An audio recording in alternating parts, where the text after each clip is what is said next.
melting? Maybe I can put it best in the words of a timeless song. It was the heat of the moment, telling me what your heart meant. The heat of the moment, shown in your eyes. I never meant to be so bad to you. One thing I said that I would never do. One look from you and I would fall from grace. And that would wipe the smile right from my face. Do you remember when we used to dance? And it said that the roads were circumstance. One thing led to another, we were young. And we would string together songs of song. It was the heat of the moment, telling me what your heart meant. The heat of the moment, shown in your eyes. The Reynolds Aluminum Program with Fibber McGee and Molly.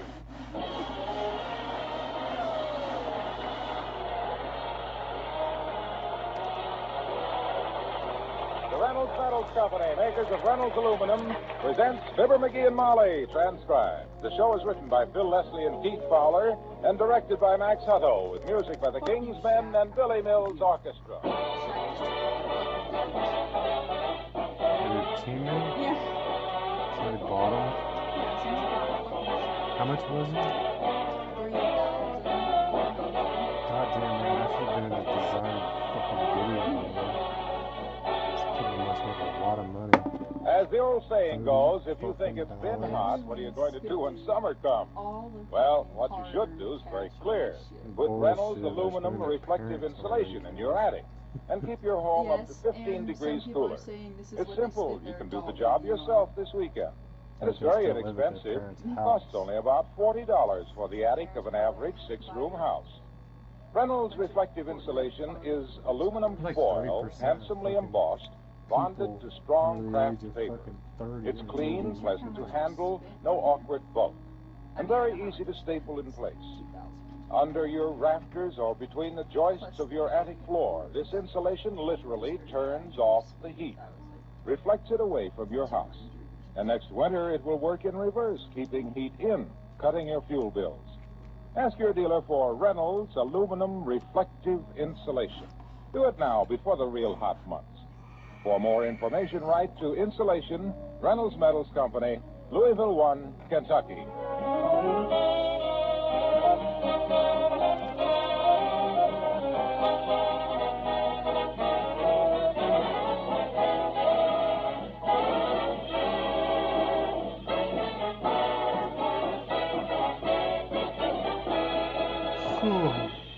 The telephone in a certain Wistful Vista home has rung 5 times this morning. That makes 6. Each time, the lady of the house has answered it and said, No, there must be some mistake. We didn't lose the cat. No. I'm sorry. It's quite a mystery, for there never has been a cat. The Reynolds Aluminum Program with Fibber McGee and Molly. Put an ad in the paper saying The Reynolds Metals Company, makers of Reynolds Aluminum, presents Fibber McGee and Molly, transcribed. The show is written by Phil Leslie and Keith Fowler and directed by Max Hutto, with music by the King's Men and Billy Mills Orchestra.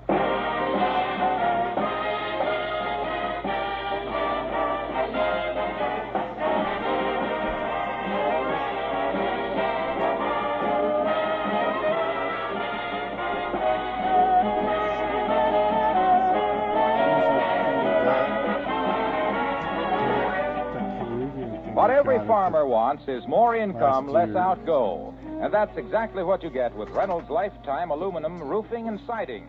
A two-way profit stretch. You get more income because aluminum's heat reflection keeps your barns and poultry houses cooler in summer. And that means higher milk yield, more eggs, more weight gain per feed dollar for hogs, beef cattle, broilers. Then you cut costs, too, with Reynolds Aluminum Roofing and Siding. No painting, practically no maintenance year after year. Reynolds' strong, solid rolled sheets are easy to apply, which cuts costs again. Those are all good reasons why today's low-cost, labor-saving farm buildings are being designed with aluminum. Build this modern way yourself. Write for descriptive literature on the new pole barns designed by Reynolds Farm Institute. Just drop a postcard to Farm Buildings, Reynolds Metals Company, Louisville 1, Kentucky.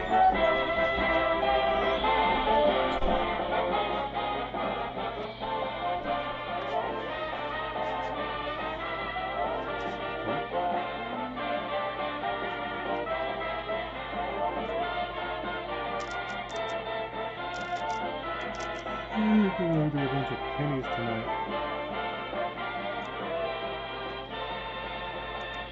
There's an old saying that 2 is company and 3 is a crowd. But that's not always true, because here at 79 Wistful Vista is a crowd of 3, and only one of them is company. It's Mayor Latrivia having tea and conversation with Fibber McGee and Molly.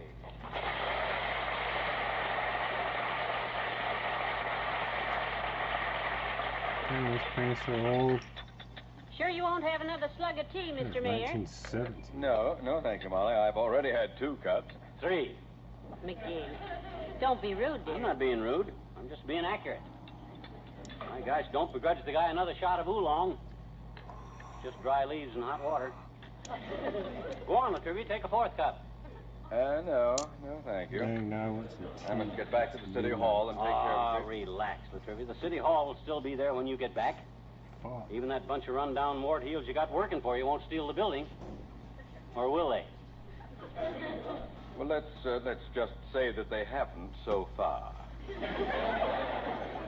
Well, thank you so much, Molly. It's been very pleasant. Good of you to drop in, Your Honor. What's all the rush, Homer? Well, I'm pretty busy today with our traffic campaign, McGee.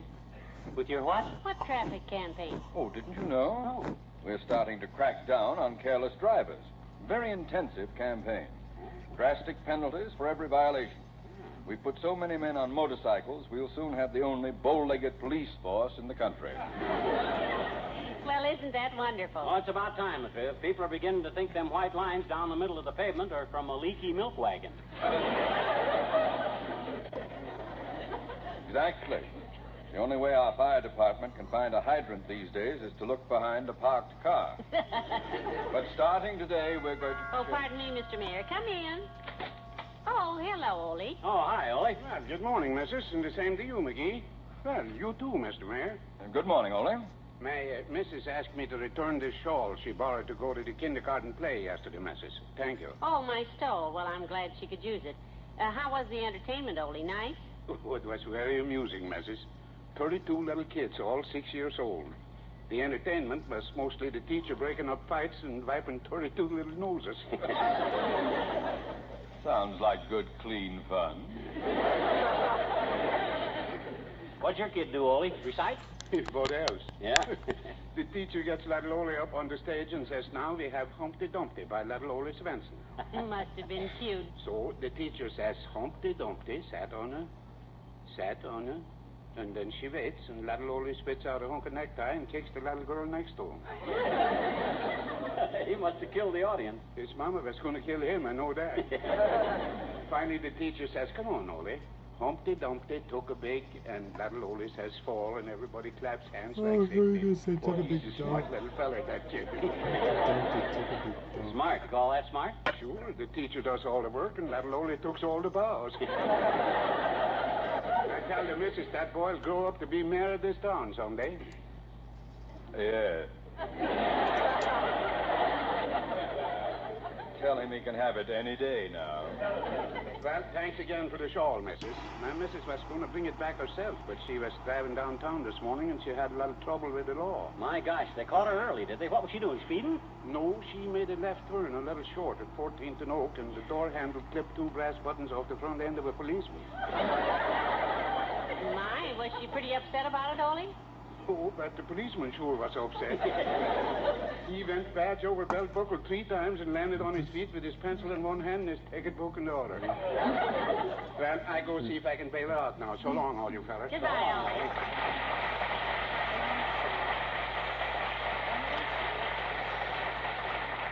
Ole. He's a very philosophical chap, Swenson, isn't he? Oh, yeah, but I don't hold that against him. I like Ole.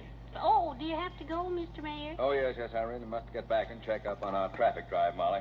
All I can say is it's a good thing you're not driving today, McGee.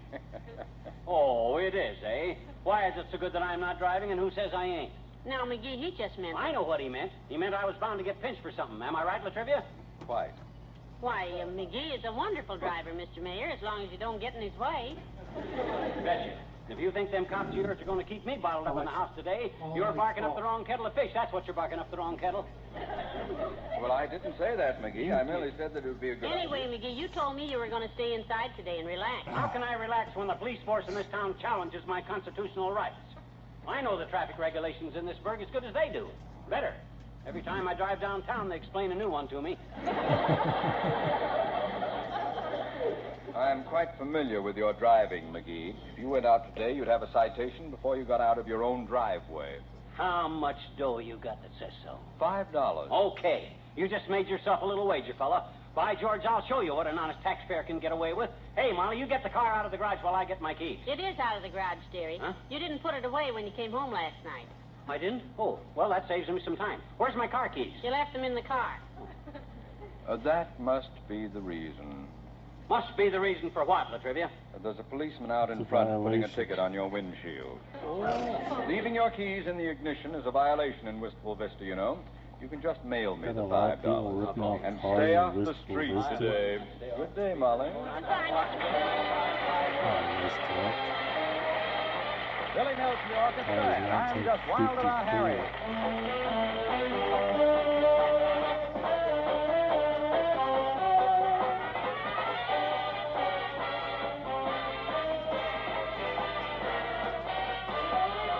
1945.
Get up here, come on.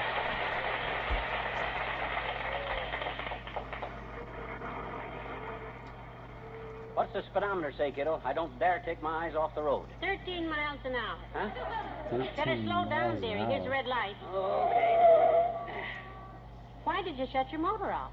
Because I'm no fool, that's why. No cop is going to dash up to me and say I didn't come to a full stop. I'll wave the ignition key right in his big red puss and dare him to pinch me. You know, there's a policeman every 10 feet all over town, too. I know it. I haven't seen so many stars since I fell out of the window while checking a rug. Me either, but it isn't the number of them that annoys me. It's their sneaky tactics. They always come up behind you. They never step out in front of a speeding car and tell The you... light is green, dearie. Huh? Oh, yeah. You watch for the stoplights now, Molly. I want to keep my eyes on the road. All right, if a policeman... Oh, McGee, look, isn't that Mr. Wimple standing on the corner? Where? Oh, yeah, I'll pick him up. Okay. Oh, take it easy, McGee. It's okay, baby. I had my hand out. I'm legal. Hi, Wimp. Hello, Mr. Wimple. Can we give you a lift? Hello, folks. Yes, thanks very much.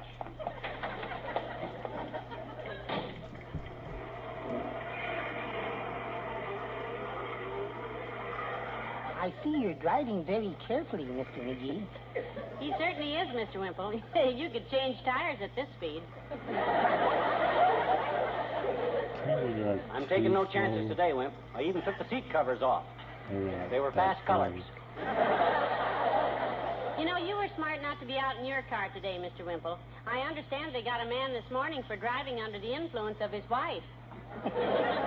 Well, they won't get me again today, by gracious. I've had my ticket. I was up early this morning. No kidding, Wimp. Speeding? No, just walking. Oh? Walking? You got arrested for walking? Yes. Isn't that silly? You see, I was just walking across an intersection, reading my bird book. Your what, Wimp? My bird book. Damn bird book. And then it happened. What happened? The traffic policeman came over and asked me what I was doing. I said nothing, just reading my bird book. I'm a bird watcher. And he said, what a coincidence, so am I. I've been watching jays walking all day long, and you're one of them, and here's a ticket that'll cost you $5 in cost. And he blew a blast on his whistle and balled up a junior out of a big boy in a Buick. Now, you see, McGee, they are giving tickets for everything. Not to me, they ain't. I know my rights. Look out, red light. Pretty quick stop, eh, Wimp? Hey, where is Wimp? Here I am, Mr. McGee. He stopped so quickly I fell off the seat. Oh. Did we hit somebody? No, Mr. Wimple, it's just a stoplight. All right, McGee, it's turning green. So am I, Mrs. McGee. May I get out here? Thank you. Is this where you wanted to go, Wimp? Yes. Wherever it is, this is it. But I hope you don't get any citations. Goodbye now. Bye, Mr. Wimple. He's definitely getting citation. You know, I think you frightened Mr. Wimple a little, dearie. Ah, pata. I never drove more careful in my life. That guy gets frightened at card tricks. Well, lots of people. McGee, your engine is smoking. Oh, why not? It's old enough. I guess driving so slow in second gear kind of heaves her up a little bit, though. I'll park till it cools off. There's a policeman watching you and looking at his watch. Yeah, I saw the big ox. Don't worry, this is a 10-minute parking zone. And just so he don't get the idea he's got me buffaloed, I'm going to sit right here. Oh, hey, here comes Wilcox. Oh, yes. Hello, Mr. Wilcox. Hi, Molly. Hi. Hey, don't look now, pal, but there are two policemen down the street who've got their eyes on you. So what? I'm parked legal. I got 9 minutes left in this zone. Hey, did they put the sleeve on you yet, Junior? Yep. Over parking. Oh, I've had quite a day today, pal. Yeah, what happened, Hilo? Well, the cop was making out my ticket, you see, and he happened to ask me what business I was in. That was a fatal mistake. Well, I got real fast, and I said, I'm in the protection business, I said. I sell protection. And he said, oh-ho, a racket guy, eh? Well, let's just go tell that to the judge, he said. My gosh, that was pretty stupid of you, Junior. Took you down, did he? By the collar of my coat. Heavenly days. You kids should have seen me in that courtroom, pleading my own case. Yeah? I was dynamite. Your Honor, I said, what is the greatest institution in America? The American home, I said. You thought that speech of yourself? Well, I may have read it someplace, Molly. I sell protection for that home, I said. Protection through the use of Reynolds aluminum. Oh, if that ain't dragging it in by the Protection against summer heat. With Reynolds reflective insulation. Protection against all kinds of weather through the use of aluminum windows with their combination screens and storm sash. Protection against sticking and warping with aluminum doors. Must have created quite a stir in the courtroom when you took off into left field like that. Oh, I had them spellbound. I turned to the women in the courtroom and I said, ladies, close your eyes and picture the home of your dreams. Yeah, and that's where they should have been, too, instead of hanging around the courtroom. Picture lovely, colorful aluminum awnings that shade every window, I said. As you walk up the steps to your aluminum door, your husband carries you across an aluminum threshold into a living room where the baseboards are gleaming, shining, everlasting aluminum. Well, I tell you, a cheer rang out through the courtroom. Who cheered? I did. Oh, I see. Well, then I went on. I said, Oh, there's more. oh, yeah. Oh, yeah. I said the doorknobs and locks in your modern home are aluminum. Oh? The ducts in your heating and ventilating system, the gutters, the downspouts, even the nails the house is built with are all made of that modern, everlasting metal aluminum. Reynolds aluminum. Then I took a dramatic pause and waited for someone to speak. Who spoke? The judge. He said $10 and call. See you later, kid.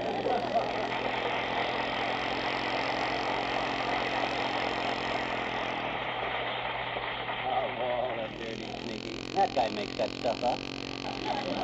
Well, somebody does, that's for sure. McGee, look, that's the second time that policeman has gone around the block on his motorcycle. I don't like the way he looks at it. Oh, don't let that worry you, Snoopy. I'm legal in this spot for 3 minutes yet. Oh, hi, Doc. Well, Dr. Gamble. Hello, Doctor. Hello, Molly. What are you doing out on the street in plain sight of all these policemen, Leadfoot? I hope you have your catcher's mitt with you. Catcher's mitt? Yeah, the way you drive, they'll undoubtedly throw the book at you today. Oh, yeah? Oh, he's so safe today he scares me, Doctor. How are you making out, or should I ask? As a matter of fact, my dear, they got me. Good. I was handed Everybody the in first town got traffic a ticket ticket. today that I've had since medical school when we drove the new motorized wheelchair through 3 stoplights at 4 a.m. Oh, that's too bad, Doctor. What was it for? Well, we usually had 2 or 3 accident cases an hour at the hospital. This morning, not a one came in. Oh, that's wonderful. That was very restful, but I was puzzled. I finally jumped in my car, raced downtown to see what was going on, and got a ticket for speeding. Well, that is a shame. And the cop tells me I'm the kind of guy who fills up our hospital. Incidentally, you know you're in a 10-minute zone? I'm watching it, Docky. I'm watching it. Those blue serge buckaroos are going to find me harder to pinch than a mermaid at 40 fathoms. Personally, I wouldn't dare drive today myself. My driver's license is expired. Oh, no, it couldn't have expired, kiddo. You got yours the same day I got mine. An interesting statement. But, McGee, mine has expired. That means yours has, too. Oh, no, you're mistaken, Snooky. Here, I'll show you what... Oh, my gosh. My license. My wallet. I haven't got them. I left my wallet at home. Shh, quiet. They'll hear me. Sorry, driver's license. Oh, this is great. We've been 9 minutes in a 10-minute zone with an overheated motor, no driver's license, and 3 policemen walking towards us. Huh? Where? Oh, brother. Well, I'll see you later, Doc. I'm getting out of here. Fast. I mean, slow.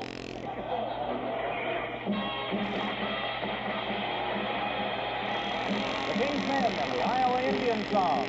The sun will shine, the rain will fall, and Iowa corn will grow and grow and grow and grow. Be high by the 4th of July in Iowa. Aye, aye, Kai-Koo, Iowa. High by the 5th of July in Iowa. Aye, aye, Kai-Koo, Iowa, Iowa. Just throw the golden seed down, right down on Iowa ground. Before it ever gets there, that seed will grow in midair. By the 6th of July in Iowa, Iowa, Iowa, Iowa, Kai-Koo, Iowa, Iowa, Iowa, Iowa. That's there where I was born in Iowa. That's what we call corn in Iowa. It'll grow sky high by the 6th of July in Iowa.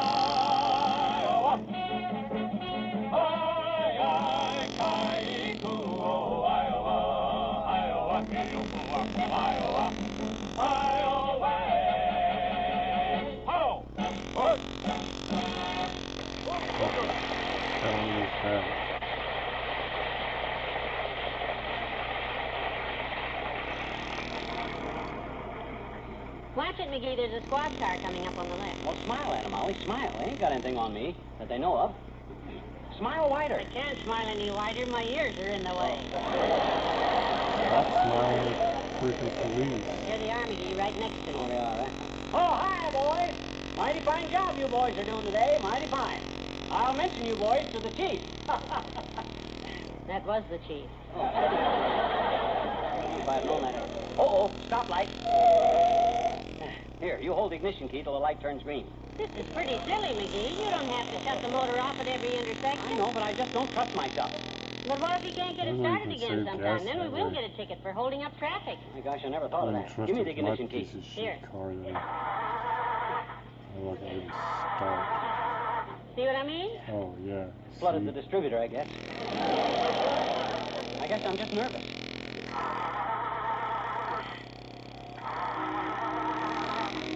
Okay, get that heap out of there, buddy. The light will never get any greener. You just be patient, sir. I'll be out of here in a moment. There you go. Windbag. Remember the kind of smart guys that ought to get tickets, not guys like me that stay inside the law. You're perfectly right, dearie, but do you have to see how far inside of it you can get? We're only doing 7 miles an hour. Oh, I can't afford to get picked up. Well, now they got my driver's license on me. If I ever get home without a ticket, I'm going to have that license tattooed right on my chest, by George.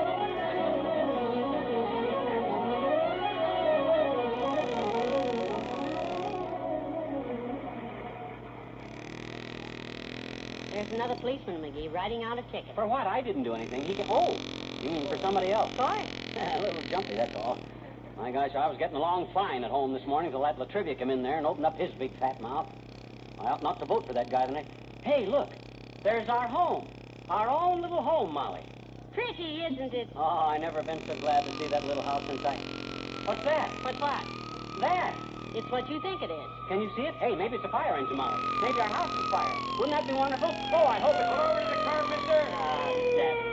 Dad rat. What did I do now? Doggone it, I was almost home and... He means business, too, McGee. He's parking his motorcycle right in front of us. Watch your language now, dearie. I will. I'll be so mealy-mouthed you won't have the heart to bawl me out. You're Mr. McGee, aren't you? Yeah. You may not know it, sir, but we're having a little safe driving campaign on today. Oh, I know, officer. I think it's a wonderful idea. Yeah, he knows it, officer. Somebody mentioned it to us this morning. Yeah. Well, I was assigned to watch you, Mr. McGee. I've had my eye on you all the way home. Well, if I've accidentally done anything wrong, officer, I'll certainly correct it right away. Yes, sir. Just a friendly warning, that's all I need. It doesn't take a ticket for me to catch on. I didn't say anything about a ticket, Mr. McGee. I've been watching you for an hour, and you ought to be very happy to know that you've won today's Safe Driver Award. How about he got presented his driver's license at You hear that, Molly? I won an award. Safe Driver Award. My goodness, isn't that wonderful? Oh, boy. Not that you haven't earned it. I never had such a safe ride in my life. Scared me to death. And he's going to get a ticket. And now, if you'll just let me have your driver's license, sir, I'll put this sticker on it. What? Driver's license? Yeah. Well, you see, officer, gee whiz, there must be lots of safe drivers, more safe than me in all this town. Give it to them. Give it to somebody else. I don't know. No, sir. This award is yours. You deserve it. I'd like to paste it You're right gonna on have your to punch license, the cop in just the like a face. gold star on your report card. Well, now, officer, you're in a hurry. put it on your Why don't you frickin' just let himself driver's paste it license? on the license himself? Yeah, that's it. I'll take it. I'll paste it on when I get home and get my license off of that. When I get home. No, you just hand me the license, sir, and I'll... You might stick it on crooked or something. A beautiful seal like that ought to be put on real neat. Ought to press it in Well, you between a forgot couple of your books, maybe. Or goddamn Oh, driver's license. he's At so home. prissy about things, officer. He just can't stand things crooked. Well, all right, Mr. McGee, take it along with you and stick it on yourself. Oh, I can I do that will. once. I certainly will. I'll stick it on myself, right on my forehead. Oh, you mean on my myself? Okay. Thank you so much, officer. Oh, not at all. Wish we had more like him. Good luck. Oh, thanks, mister. Copper, or officer. Goodbye. Mr. Copper. McGee, watch out for his motorcycle. Oh, It's right no. here. All right, this is going to have to do that sticker back.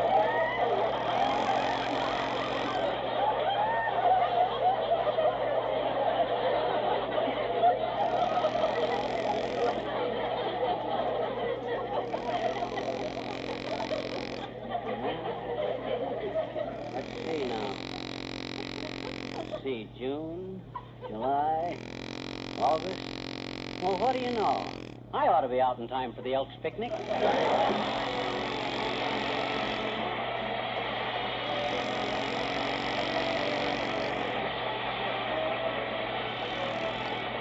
Fibber and Molly return in a moment. Now is the season when everybody looks for easy meals, and for that you'll want Reynolds Wrap, the pure aluminum foil that saves work and saves food.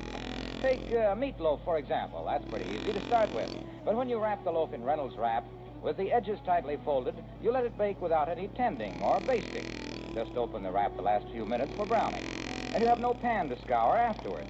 Use your own favorite recipe. It'll turn out far more luscious than ever before, with all the juices and flavor kept in. Less oven shrinkage, actually more meat. Serve it in the foil and keep your platter clean, too. Wrap what's left in the same foil to store in your refrigerator. You'll find that second serving is also more luscious, juicier. Stock up on Reynolds Wrap in standard 25-foot rolls and jumbo economy rolls 75 feet. Also heavy-duty Reynolds Wrap, half a yard wide. Get the original and genuine, made by the world's largest producer of aluminum foil, the Reynolds Metals Company.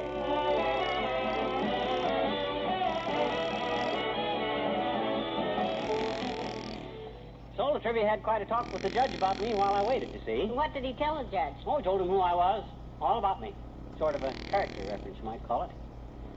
The judge dismissed the case. Oh, that's wonderful. Yeah. My goodness, I didn't realize what an important person you are around town, really. Oh, sure. As soon as the judge really understood all about me, he said that any cop that was stupid enough to park a bike in front of a car I was driving deserved to have it run over. I see. Good night, all.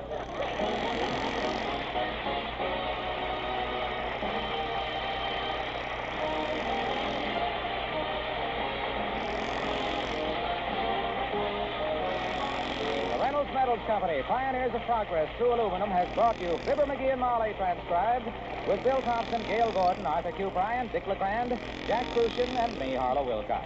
Don't forget to see Mr. Peepers on NBC television Sunday nights. And be sure to be with us again next Tuesday evening. Good night.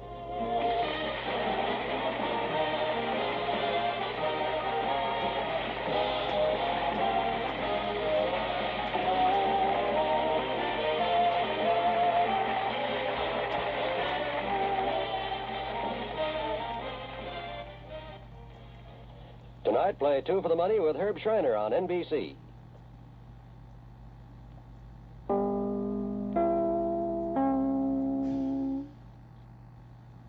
The Reynolds Aluminum Program with Fibber, McGee, and Molly.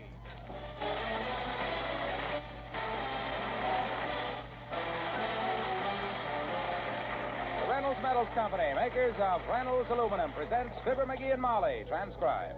The show is written by Phil Leslie and Keith Fowler and directed by Max Hutto, with music by the King's Men and Billy Mills Orchestra.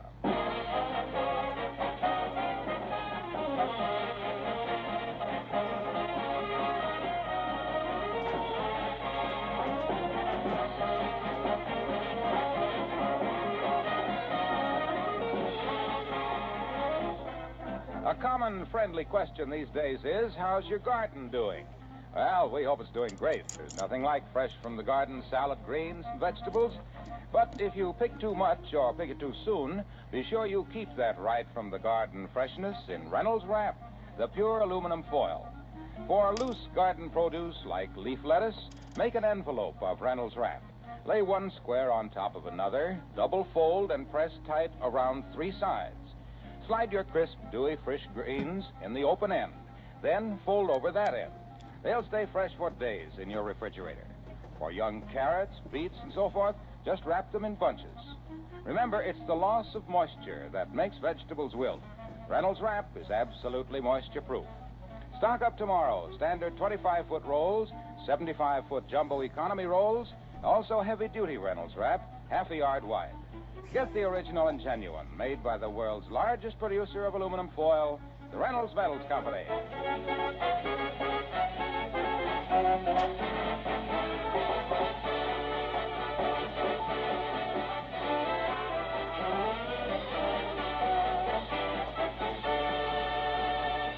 A sigh can be a very expressive sound. There's the happy sigh of the lover, the contented sigh of the tired man as he goes to bed. But for sheer bliss, nothing can touch this one. That's the sigh given after breakfast by the man of the house as we join Fibber, McGee, and Molly.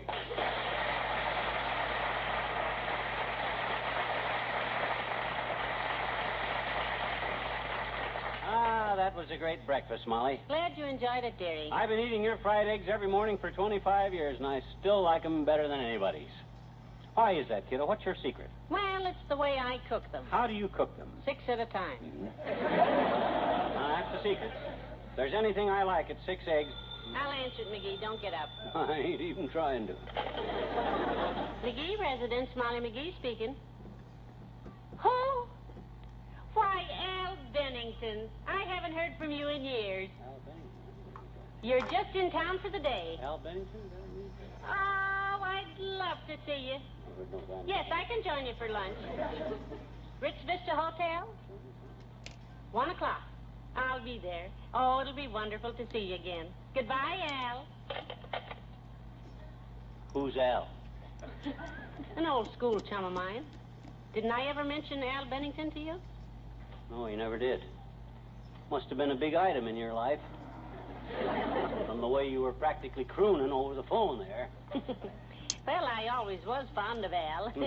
It's been years since we've seen each other, and...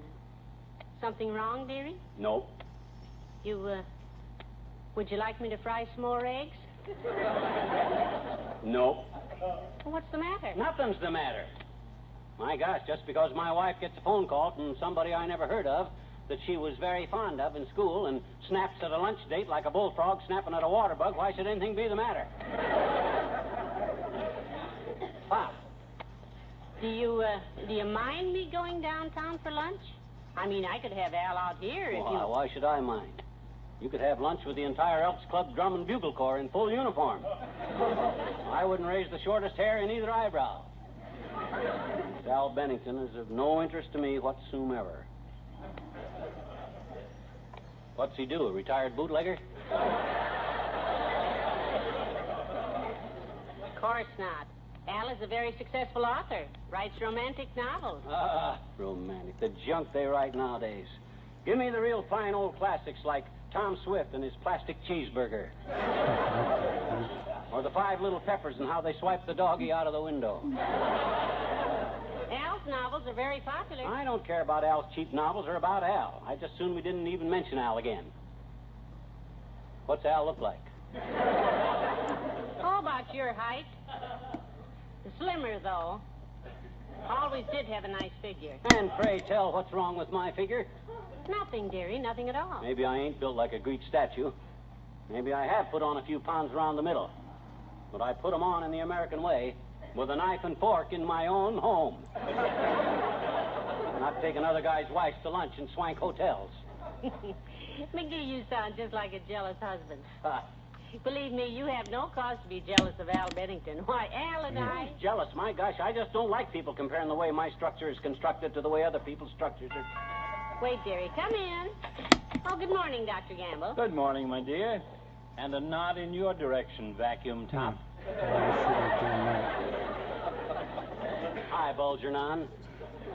Bulgernon, what's that? Well, if that's what your name ought to be. Guys named Algernon are called Algie. If there ever was a guy that ought to be called Bulgy, you're the one. Let him dribble, Molly. Huh? I find it quite amusing to be called bulgy by someone who's beginning to resemble a basketball wrapped for mailing. I think we'd better change the subject. Himself is a little sensitive about his figure today. No, I feel better now that Fatso's here. Besides, I could lose weight if I wanted to. I'm sure the doctor could, too. As a matter of fact, I tried it at one time, Molly. Yeah? For a very good reason. I met a girl, and Cupid shot an arrow into my heart. Oh. What you mean, arrow? Kid must have used a harpoon to get through all that love. You mean your girl wanted you to lose weight, Doctor? No, it was just my own pride, Molly. She was crazy about me. Thought I was Casanova, Don Juan, and Romeo, all rolled into one. The only trouble was I looked like it.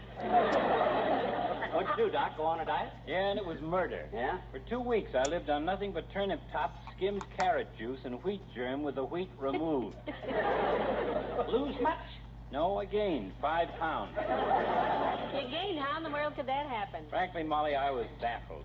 My only clue was that I always went to bed starved, but got up in the morning feeling great. Hey, I bet you I know what happened. I bet you walked in your sleep. That's the conclusion I reached when I awoke one night with a roast turkey in my hand and the tail of my nightshirt caught in the icebox door. Well, was that the end of your dicing, It Doctor? was indeed. I told my girl that she could take all of me. So we set the date and headed for the church. Hey, but you always been a bachelor, Doc. What happened? What happened? My pride again. Oh? There wasn't room enough for her to walk down the aisle beside me, and I was too proud to carry her on my back. So long, kid. So long.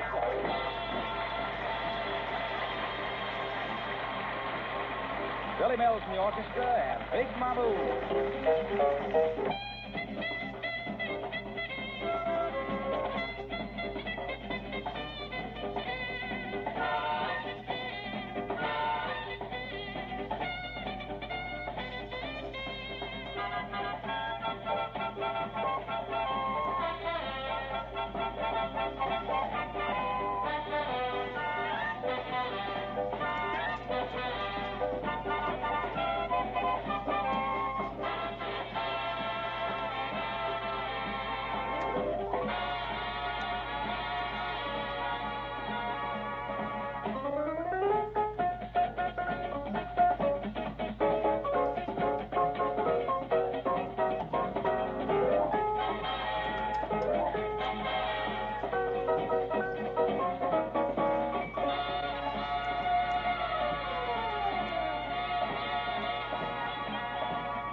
Well, I guess I better start upstairs and get ready for my luncheon date. Now, you hop to it, kiddo. Better hurry up. You might be late. You only got 2.5 hours. Well, I do want to look my best when I'm going to lunch at the Ritz Vista, you know. Oh, sure. Big deal. Poof. Oh, dear. I wish you wouldn't get all upset, McGee, just because... My dear, if you think I'm upset just because you're going to lunch with your dear old school chum that I hope you eat $27 worth on, you're sadly mistaken. I don't even remember what his name is. Whose name? Al Bennington. You see, you do remember. You're jealous. Not me, baby. If anybody ought to be jealous of old school chums, you ought to be. I had a few in my day. Really? Betcha. Like Virginia Holly that sat in front of me in history class. We was always exchanging notes during the history quizzes. Love notes? Mm-hmm. Yeah, I'd write, I think you're cute. Who discovered the Pacific Ocean? And she'd write back, you're cute, too. Daniel Boone. Virginia must have been a doll. Yeah, she was just one among many. Every girl in that class wanted to get their hands on me. You don't say. Yep. They voted me the boy they'd most like to take the Vaseline out of his hair. See, I had a cowlick in them days, and I put gobs. I'm sure you were the idol of the opposite sex, dearie, but I really must get dressed now. I'll be down soon. Okay. Ah, there goes a good kid. Thinks I'm jealous of her old school chum. And she's so right. By George, I ain't gonna let her know how much I'm... Hello, pal. Oh, hi, Junior. Hey, what's the matter with you, pal? You sound a little gloomy. Oh, some guy named Al that Molly used to go to school with called her, and she's gonna have lunch with him down at the sump room at the Woods Vista. Well, that's perfectly harmless, pal. Gee whiz, you don't have to worry about Molly. You're not jealous, are you? You said it, I'm jealous. Doggone it, I never been up against anything like this before, Hilo. I don't know what to do. Should I run away from home? Or should I just leave her a note and go throw myself in the Fairgrounds Lagoon? At the shallow end, of course, among the lily pads. Well, I know what I'd do if I were you. I'd give her the old romantic treatment. Romantic treatment? Mm-hmm. Pitch a little woo at her, boy. Be so attentive and affectionate to her that she'll never give a thought to anybody else again. Get gooey, huh? Right. Look, go out to Dugan's Lake tonight. Take Molly out in a boat. An aluminum boat.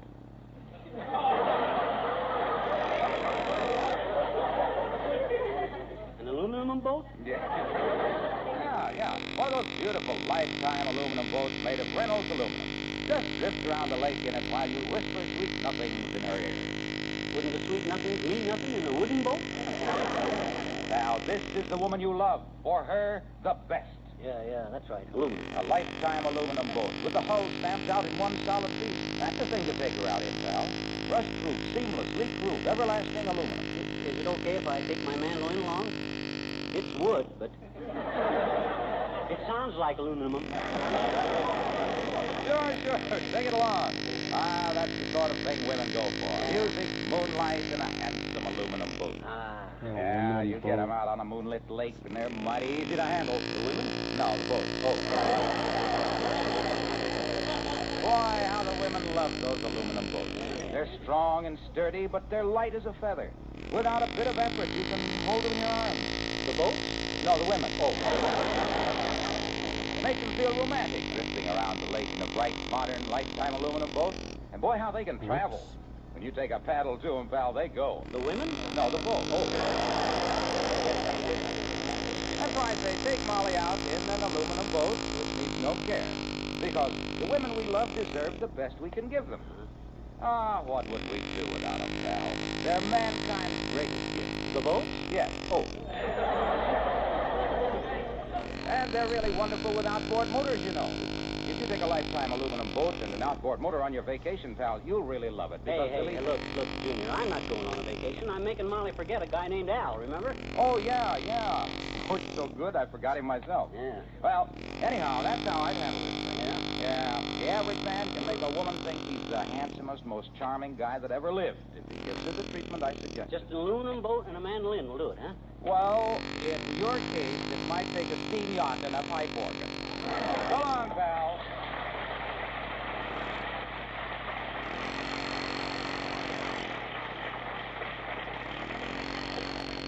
Molly, the romantic treatment ain't such a bad idea at that. Maybe if I'm real charming, she won't even go to lunch with that character. Boy, I'll be so dad-ratted to lunch, she won't know what I'm doing when I start to... Hey, I need your help. This dress button's down the back and I can't reach. Don't move. Huh? Don't move. I always want to remember you just the way you are. Standing there with your eyes flashing, your ruby lips gleaming, and your dress unbuttoned down the back. Heavenly days, what's this all about? Oh, just a small tribute of my esteem to a lady I'll always be esteemed up about. No, thank you. I'm deeply grateful. Deeply flabbergasted, too. You know I always been yours to command. Would you like me to yank a fistful of stars out of the sky, or chuck some rose petals around for you to trample on, or perchance skin a grizzly bear and bring you a tide fresh to you? Name the task, sister, and I'm your boy. I've already named it. Button me down the back. Seems kind of tame, but okay. Don't leave us let this moment die, kiddo. Leave us let it last forever. You here beside me here beside you, with nobody besides us beside us. I'll spend the day whispering sweet nothings into one ear and singing I'm a ding-dong daddy from Dumas into the other. Well, it sounds wonderful, dearie, but some other time. I've got to keep my lunch date now with Al Bennington. Am I buttoned? Yeah, you're buttoned. Thank you. Look, McGee, why don't you come along and have lunch with us? You'd like Al. Oh, no, sir. Very kind of you to invite an outsider to your touching little reunion, my dear, but no thanks. This little piggy stays home. Well, I've got to go finish putting on the makeup. Change your mind, let me know. Buttoning her up like a busted house roll. Hoping she'll call off her date, and what happens? Come along with us, she says. You like Al, she says. Boiled in a barrel of crankcase trainings, I'd like Al. If I ever said I... Come in. Oh, hi, Ole. Well, hello, McGee. You by yourself? That's Memphis. No, she's upstairs. Getting dolled up to go meet some guy she used to go to school with. He's taking her to lunch at the Ritz Vista. Doggone it, I'm worried. Where's your food at the Ritz Vista? Not the food, Ole. I'm worried because she's going out with another guy. Silly McGee. She wouldn't care about another fella when she's got a husband like you. You sure? Just look at a good-looking fella. Well, just look how much money good. Well, just look where the time takes me. There's no wonder you're bored. Nothing to make jokes about, Ole. Well, who's making you? Gee whiz, you never had this kind of trouble at your house. I'll bet all the years you've been married, your wife never even looked at another guy. Yeah, that's sure does you know. One time my missus had a terrible case on her back. Went to see him every day while I was at work. No kidding. Spent my hard-earned money on him, too. My gosh, what'd you do about it? I knocked off 10 cents a day from her allowance. 10 cents. Missus, I say, I won't stop you from seeing Clark Gable every day, but by golly, you cut out the popcorn. Well, that ain't exactly the same kind of a eh? Hello, Mrs.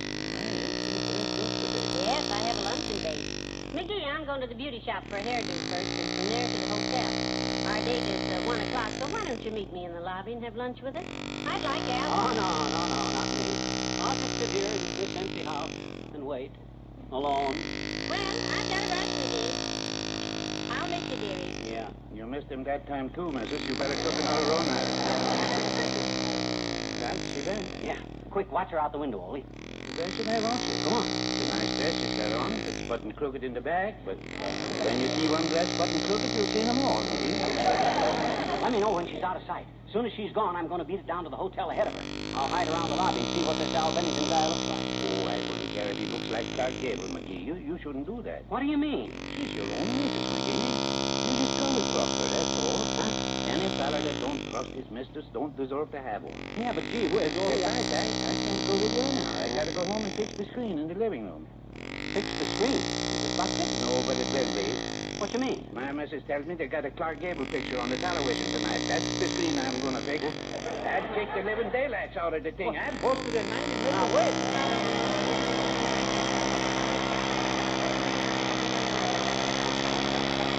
King Crab, Lee and Marie. You ought to see it, so me and Marie by the old seaside. By the ocean we pet and we pet and we pet till we get to sweat up by the tide. You may have been to Coney and kept some of your eyeballs wide, but you ought to see me and Marie by the old seaside. You ought to see little me and Marie by the old seaside.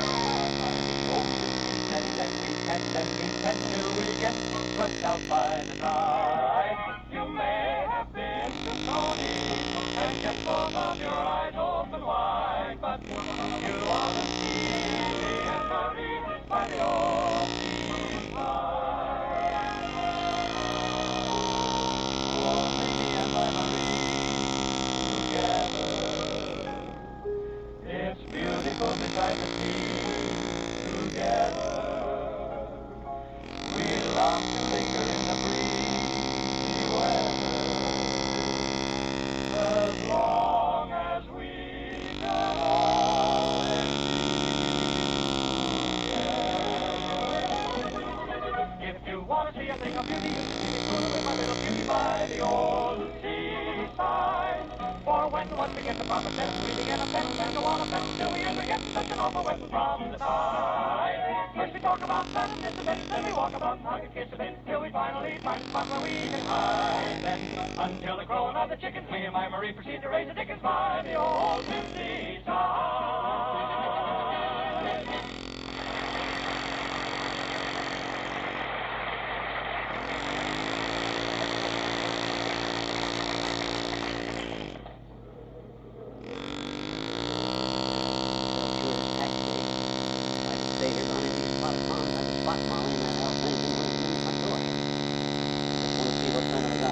Hello, Mr. McGee.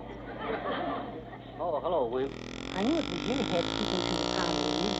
I was with Mr. Frobisher, and he said it was a coconut. But I said, no, that's Mr. McGee. Yeah, actually, just need to cool off. Boy, I'm hot. What are you doing here? I've been attending the regular monthly luncheon of the Whispers of the Bird Watchers. Oh, we had a dandy day. Something special, huh? Yes. The hotel chef prepared a lovely menu for cotton steak with a mound of spinach arranged in the shape of a bird's nest. Inside the nest were tiny boiled potatoes egg-size, and on the edge of the nest was a large meatball carved in the shape of a bobolink, holding in its beak a piece of spaghetti in the shape of a wind. Boy, he sure got into the spirit of it. Now we're all going to Walt's Mall Shop for a hamburger. On top of all that food? Oh, it was so cute. We didn't have the heart to eat it. We just let it sit there while we had the songs and speeches. Songs and speeches, huh? Yes. We opened with our bird watchers anthem. Off we go into the wild woods yonder, watching birds little and big. We may see a lavender sapsucker or a blue cinema jig.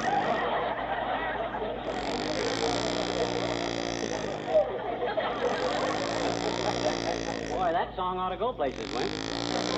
Maybe you ought to go with it. I knew you'd like it. After the anthem, Mr. Frobisher delivered an address on buzzards. Do they really fly high down in Mobile? This was followed by a humorous reading from Mrs. Clatterhatch entitled, Who Put the Aureole in Mrs. Murphy's Camisole? Boy, you really lived it up today. Then I spoke. Oh, you spoke. My talk was on the habits of the northern South Dakota bentbeak. The bent beak? Yes.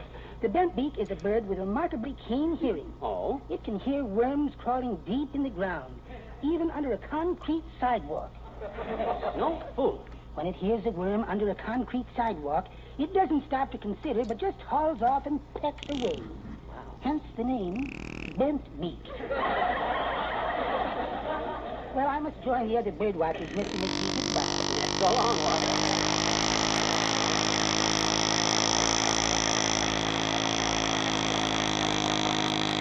He left before Molly and Al Bennington got here.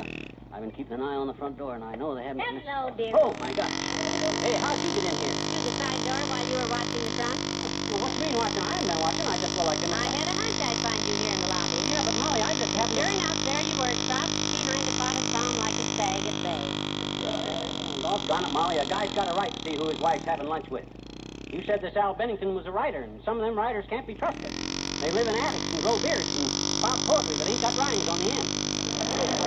Maybe this Al's a bad egg. Well, we'll just settle that right now. Come on now, you're going to meet Al and have lunch. Oh, no, sir. You think I want people to think I don't trust you? Come on. I ain't the type to prise into your business. You go have your lunch. I'll look at him through the window. Now, quit pulling me. Al? No. Oh, Al, here I am. Over here. No, let go of my arm, Molly. I'm going home. I'm not going to... Al, it's so nice to see you, and I want you to meet my husband. Well, how do you do, Mr. McGee? I've heard so much about you. This is her. Alice Bennington, my favorite author. Her friends call her Al. Hi, Al. Well, you seem a little surprised, Mr. McGee. Don't I look the way you thought I'd look? Well, frankly, Al, no.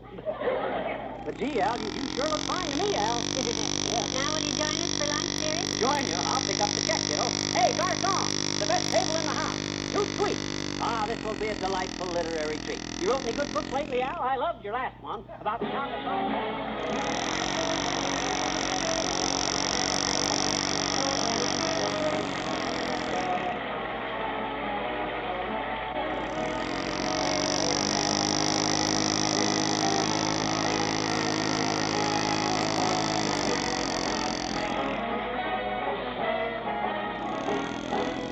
Fibber and Molly will be back in a moment.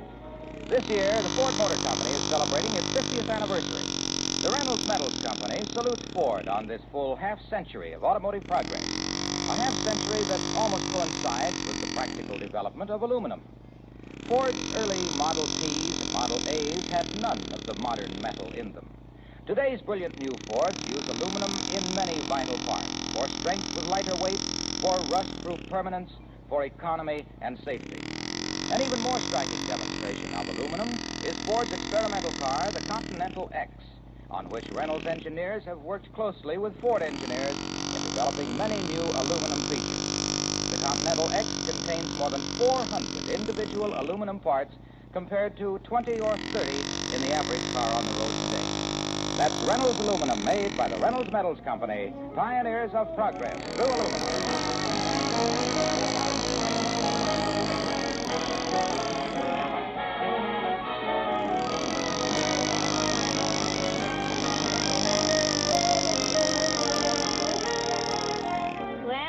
Home, dearie. It was a wonderful lunch, wasn't it? Yeah. How'd you like my friend Al Bennington? Aren't you ashamed for acting so jealous? Kiddo, I sure learned my lesson today. So help me, I'll never do a thing like that again as long as I live. Act like a jealous husband, you mean? Oh, no. Offer to pick up the check for a stranger. That old school chum of yours eats like a horse. Oh, Mickey. Good night. Good night, Al.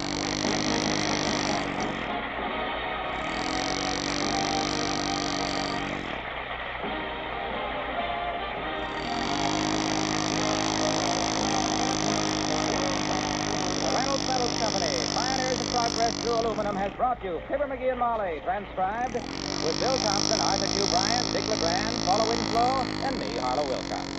By the way, next Sunday is Father's Day. This is the one day in the year the American family pays tribute to the man who devotes the rest of the year to them. Don't forget to show him that he is appreciated. Sunday night is also the time to see Mr. Keeper, starring Wally Cox on NBC television. And be sure to be with us again next Tuesday night. Good night.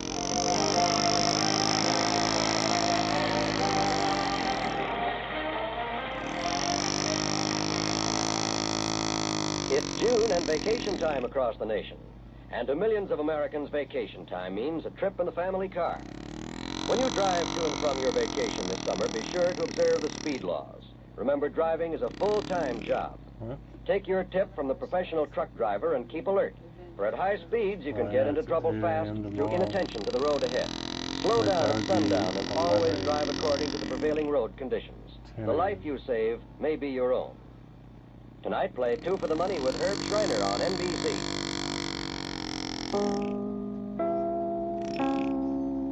Did you read what it was? The Reynolds Aluminum Program with Fibber McGee and Molly.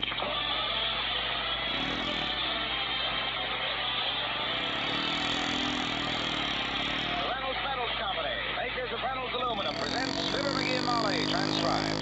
The show is written by Phil Leslie and Keith Fowler and directed by Max Hutto, with music by the King's Band and Billy Mills Orchestra.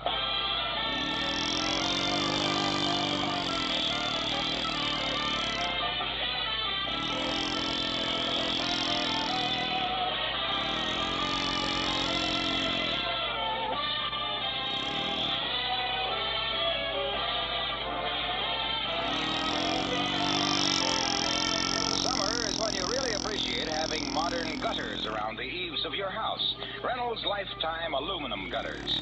Lead your downspouts into well-sunk tiles, and pouring rains won't flood your terrace or patio, won't beat down your garden. You can often prevent seepage into your cellar, too, by properly draining off the flooded water from your roof. What's more, these handsome Reynolds Lifetime Aluminum Gutters really beautify your home. Beautify it permanently because they're rust-proof, non-staining, always new-looking. And this permanent improvement costs so little. Gutters for an average 6-room house can cost as little as $60, maybe less. A handyman can easily put them up himself, just with slip connectors, no soldering. Ask your dealer about Reynolds Lifetime Aluminum Gutters. Or send a postcard addressed to Gutters, Reynolds Metals Company, Louisville 1, Kentucky.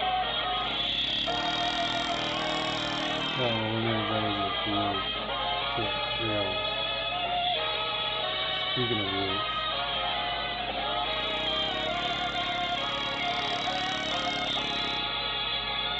like a lot of Americans these days, Mrs. Molly McGee is busy with civil defense work. And like a lot of other Americans, Mr. McGee is too busy with other things. Right now, for instance, he's just coming down from the attic with an armload of what he fondly refers to as his sports equipment. As we join Fibber McGee and Molly.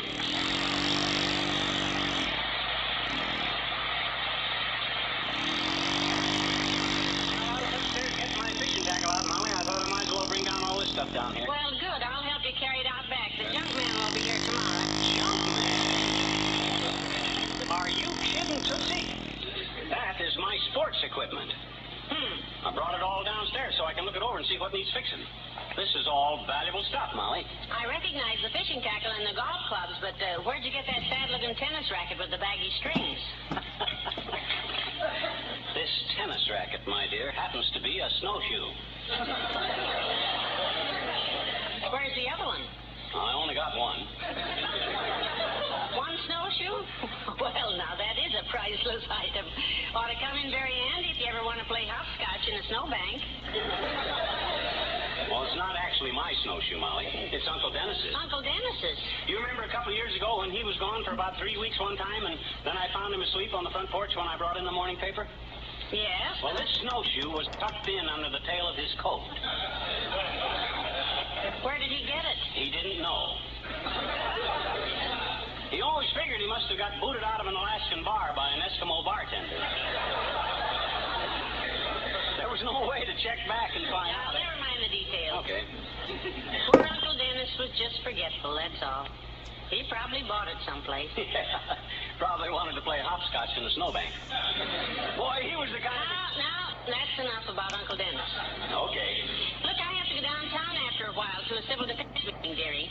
1 o'clock, so if you will just... Another meeting, huh? You and Mabel Toop still busy guarding the nation, are you, Tootsie?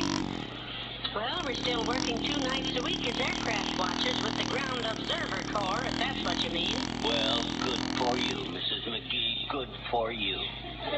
I'll drive you downtown to your meeting, but I got important things to do today. So I see. I got to overhaul all this sports stuff today and get ready for something. First thing I'm going to do is give this fly rod a coat of varnish because I'll be using it a lot this summer. Come in. Oh, hello, Mr. Wimple. Oh, hi, Wimp. Don't step on my fly rod there. Hello, folks.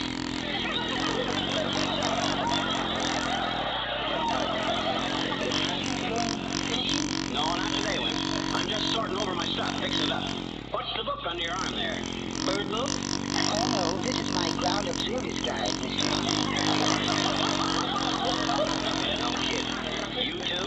Oh, McGee was one of the first to volunteer. Oh. Where is the post you work in, Mr. Wimple? Oh, it's just a dandy location, Mrs. McGee. Right on the very tip-top of Dookin's Hill. Do you see much out there, Wimp? Oh, I'll say. Yeah. It looks right down on Lover's Lane, and the cars are cheap. Oh! You mean, do we see much in the air? Of course, Mr. Wimple. Is it a busy post? Well, yesterday, for instance, I spotted 3 airplanes, 2 cloth kites, a weather balloon, and a pair of red chisel-rub Peruvian goggle ducks. Well, you keep your eye on the sky, boy. I gotta go find some fly rod varnish and varnish my fly rod. What shift do you work at the observation post, Mr. Wimple? I've been working 2 nights a week at mine. Oh, I work days, Mrs. McGee. Sweetie Face doesn't allow me out at night. Not even for civil defense? When I'm with her, Mrs. McGee, I don't think much about civil defense. I concentrate on self-defense.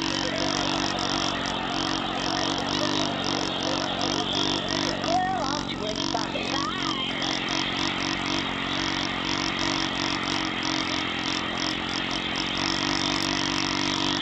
Hey, Molly, you know where my fly rod varnish is? I left it out on the back porch the last time I used it, and it's not there. I haven't the slightest idea. Was it expensive? It was a 2-bit bottle, and it was almost half full. Gee whiz, kiddo, I can't afford it. Hold it. Come in.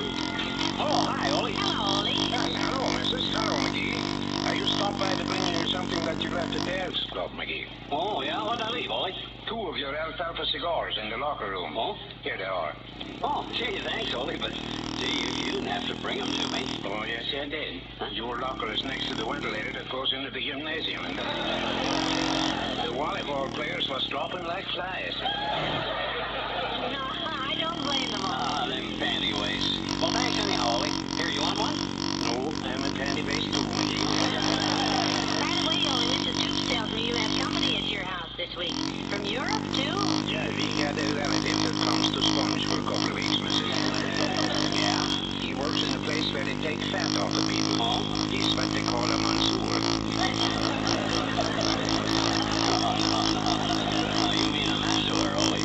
Yeah, he's from Paris, you know, one of them French misters. Oh, well, that is a monsieur, Ollie. Oh, McGee, you said it was masseur. I thought you meant masseur. I said monsieur. Well, you said he works in a place where they take fat off of fat people. Them places are called a massage parlor. A guy that runs them is a masseur. Did you ever try to go on date with you? Well, certainly did you. I do it every day. All right, so what do you call a place where the room's full of steam and the fat just pours off of you? The bonus room at the Elks Club. Come on over and I'll lend you my shovel. So long, Mrs. Go on.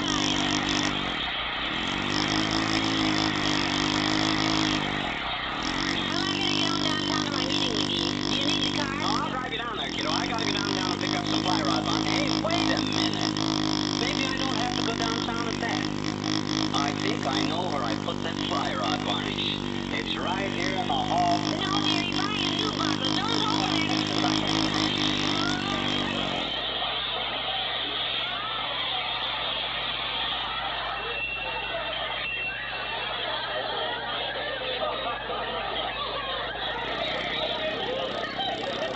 Here's my varnish.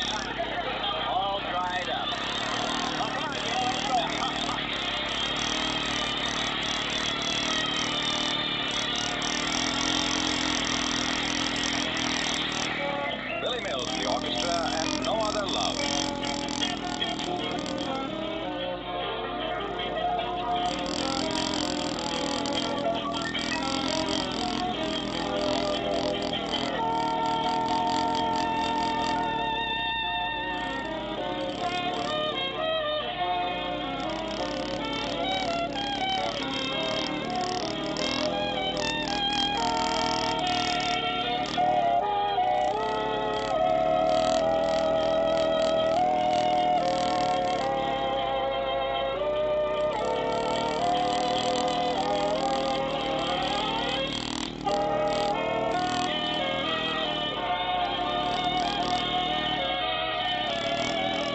far as your defense headquarters, and then I'll go on down to the hardware store and get my fly rod punch. Well, I'll meet you back at the car.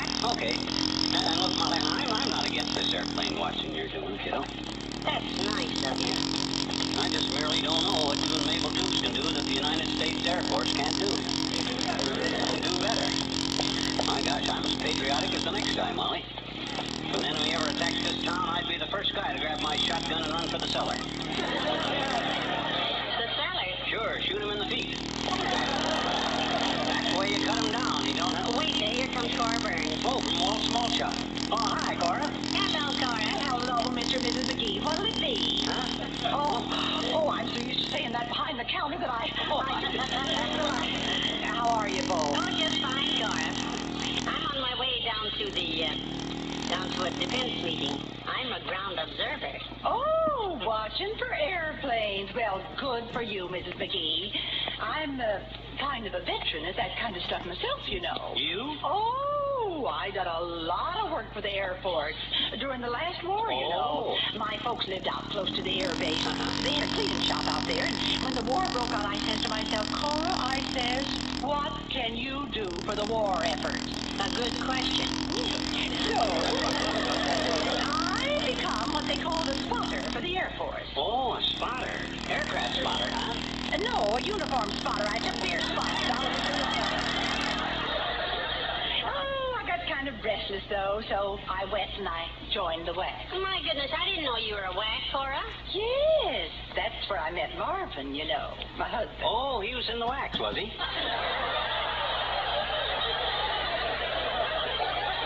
We were at the same base, Mr. McGee. Oh. He outranked me, of course. I guess that's why I looked up to him so. So an officer, was he? No, private first class. We met on the garbage detail. Well, that's romantic. Oh, I remember when he proposed to me. He said, Cora, if we ever get out of the service, I'm going to marry you and take you away from all this. Oh. How sweet. Yeah. Well, I got to get on down to the malt shop and put out the garbage. See you later.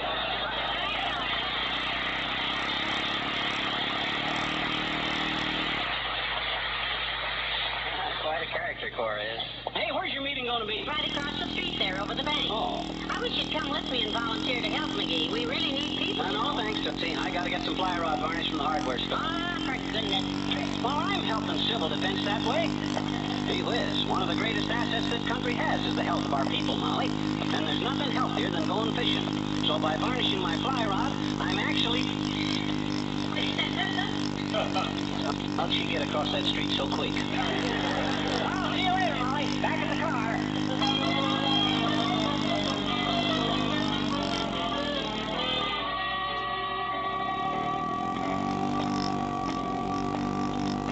That's the last time I'll trade with that hardware joint. 39 cents for a little bottle of rod varnish that I only paid 2 bits for, the same size bottle in 1930. Boy, the way the cost of living has gone up, it's that... Hey, pal, wait a sec. Oh, hi, Junior.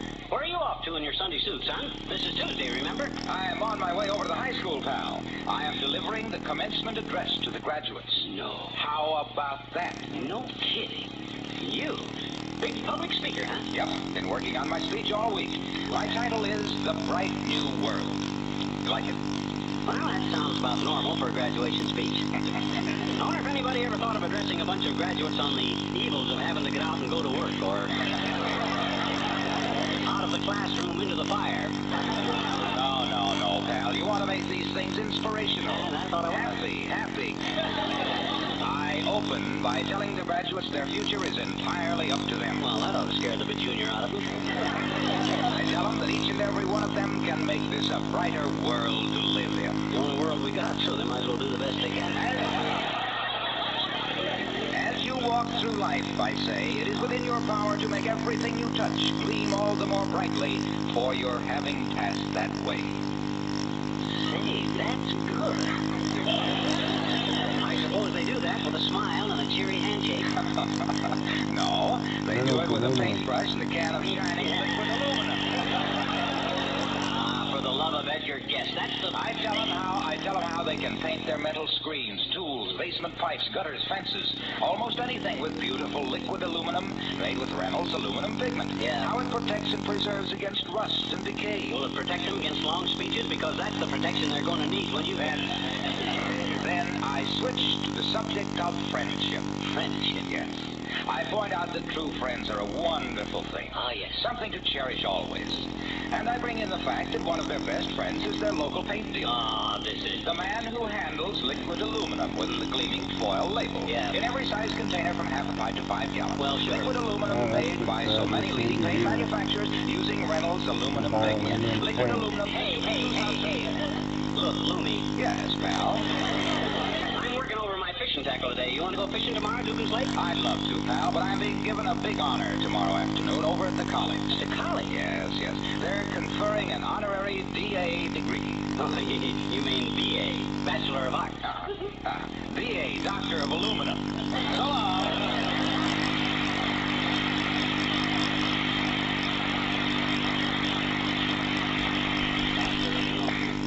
Say one thing, he sure earned it. He's been doctoring me with aluminum in every shape and form since the... Oh, hey, old-timer, hi. Hello there, Johnny. What you doing downtown, bumming? No, I come down to... Are you going to the movies? Because there's a very fine picture at the Bijou this week. It's a new kind of movie, 2D. Yeah, well, My glasses are nothing. Yeah? You just sit there and look at a flat sheet with a lot of flat actors on it. Very restful. Well, I'm not going to the movies now. I gotta meet Molly. Me and Bessie went to see it last night. Yeah? Had a wonderful time. Good. Sat there in the balcony all evening. Me eating popcorn and Bessie holding hands. Bessie holding hands with you mean? No, I was eating popcorn. Just Bessie was holding hands. Yeah, but whose? Whose? Well, he's hers. Who is hers? Bessie's pet dachshund's hand. Oh. She was holding him in the movies while I ate the popcorn. Okay. You ought to listen closer, Johnny. I wouldn't have to repeat so much. What you doing downtown, Bubba? I started to tell you a while ago, but you wouldn't shut up long enough. I'm going to meet Molly, and she's at a civil defense meeting. Civil defense, eh? Yeah. Well, now, that's a very fine organization, Johnny. I'm in favor of it. What do they do? Molly sits up 2 nights a week and watches for enemy planes. I told her if any aerial battles break out to call me. I'll run and bring my brownie and take some pictures. Well, I wish I'd known you were interested in that kind of pictures, Johnny. Yeah? I watched a heck of an aerial battle for half an hour last week. Yeah, my gosh, where'd that happen? Bessie's backyard. Huh? Her papa and the fella next door had a battle over where to put the TV aerial. Yeah? I go with wars. Oh, well, where'd the aerial finally wind up? Around Bessie's papa's neck. You got a welding torch by any chance? Nope. Gotta cut that thing off him some way. The poor fella can't get his undershirt off. Come on, Johnny.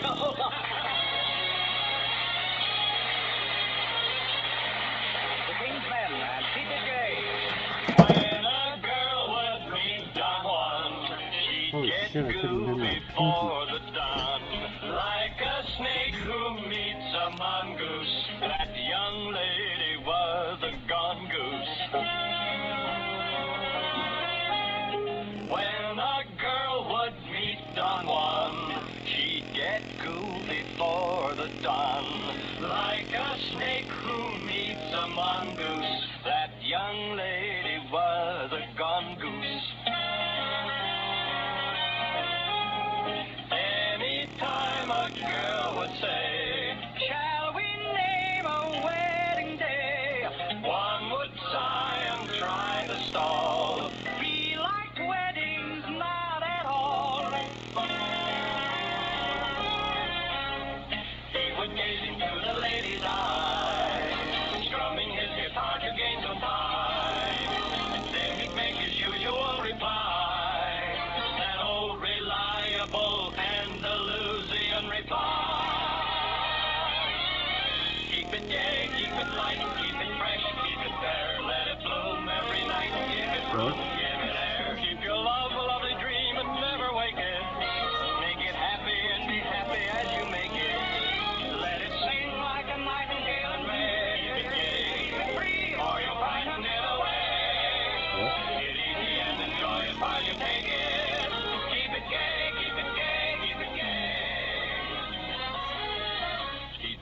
Keep it fresh. Is that Monday? Let it blow every night. Give it roll in air. Keep your love alive and dream and never wake it. Make it happy and be happy while you make it. Let it sing like a nightingale and make it gay. Keep it free or you'll frighten it away. Take it easy and enjoy it while you make it. Keep it gay. Keep it gay. Keep it gay. Keep your love young and gay. He loves young, Steve.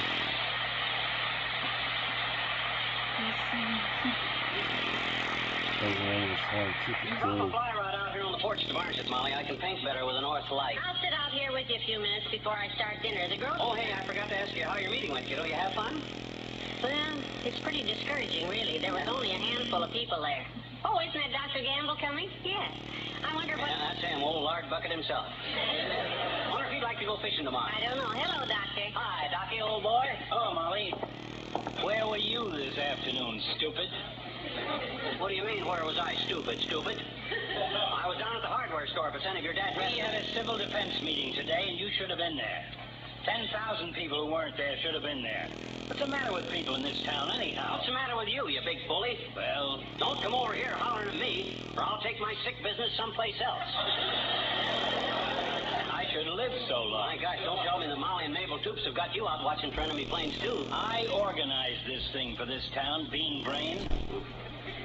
Molly, I came to see if you could take Mrs. McDonald's shift for a few hours. She can't make it, and I've got Oh, of nobody. course I can, Doctor. I'll drive you out there. I'll run inside and get my hat and coat, Doctor. You'll have to get your own dinner, dearie. I hope you don't mind.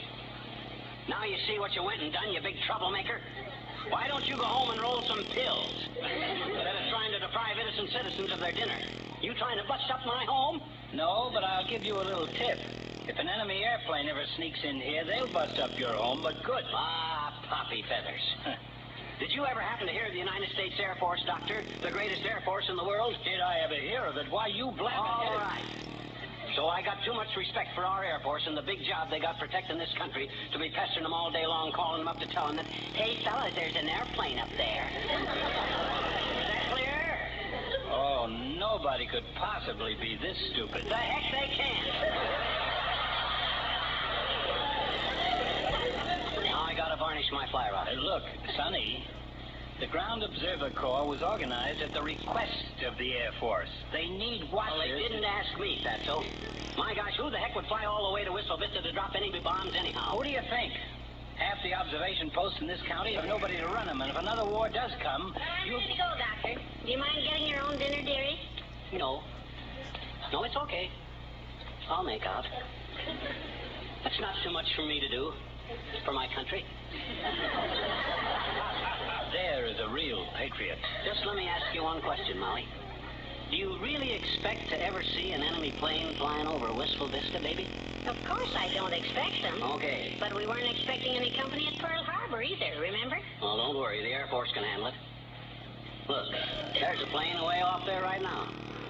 That's probably the Air Force. For a motor job. Right. B-29, right, Doctor? Incidentally, that aircraft is coming from the west, Doctor. Yeah. We have no observers in that whole end of the county at all, you know. Nobody reported that plane because nobody's out there to report it. If it had been an enemy plane. Hey, look how low that knucklehead is flying. Somebody ought to tell that. Hey, look at that. Heavenly days, he rattled a shingle. Why, that reckless lemon-headed... Hey, he's advertising something. Circulars floating down all over the neighborhood. By George, I'll report this to somebody. Catch one of them handbills, will you? They're all over the roof. There's one drifted in on the porch. I got it. Landed right on my fly rod. Of all the... What does it say? Just one big sentence. What if this had been a bomb? It's a very good question. Oh, my gosh, a bomb. Why, that landed smack on my fly rod, Molly. Why, if that had been an enemy bomb, it would have ruined my good fly rod. Yes, at least. That does it. Don't go yet, Molly. Wait, Doc. I'm going with you. I'll run and get my field glasses. My air raid warden's helmet. I'll stay out there. I'll live out there. I'll be the best dad-ratted airplane in my...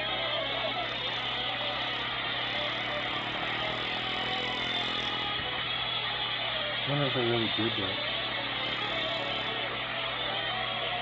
Fibber and Molly will return in a moment. When Reynolds Wrap, the pure aluminum foil, was first called the wrap of 1,001 kitchen uses, some people thought the figure a bit high. But women are continually discovering more and more helpful ways to use Reynolds Wrap. Here's an example you'll want to try. You know how when you're frying certain foods, you have to watch out for spattering grease? Well, here's what to do. Tear off a sheet of Reynolds Wrap about as long as the frying pan and its handle. Press one corner around the handle, letting the rest of the sheet project over the pan at an upward angle so you can still see what you're frying. It's what women call a spatter shield. Protects your hands and keeps the range clean. Try it. Stock up on Reynolds Wrap tomorrow. Standard 25-foot rolls and 75-foot jumbo economy rolls. Also, heavy-duty Reynolds Wrap half a yard wide. Insist on the original and genuine. Made by the world's largest producer of aluminum foil, the Reynolds Metals Company.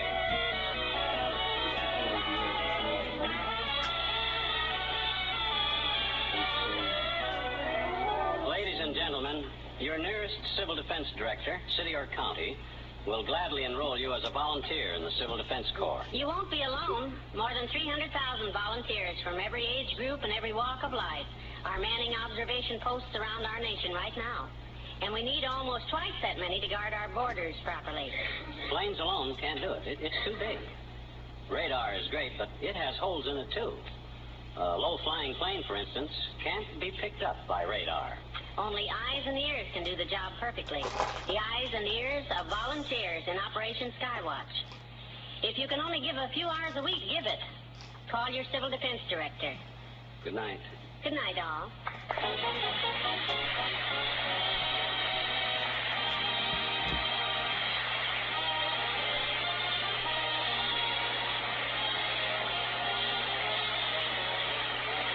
Metals Company, pioneers of progress through aluminum, has brought you Fibber, McGee, and Molly, transcribed with Bill Thompson, Arthur Q. Bryan, Dick LeGrand, Elvia Allman, and me, Harlow Wilcox.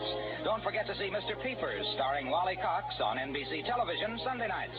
And be sure to be with us again next Tuesday evening. Good night.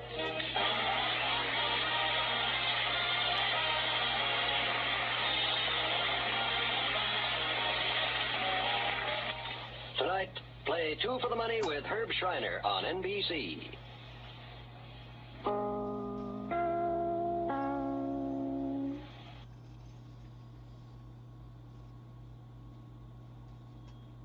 The Reynolds Aluminum Program with Fibber, McGee, and Molly.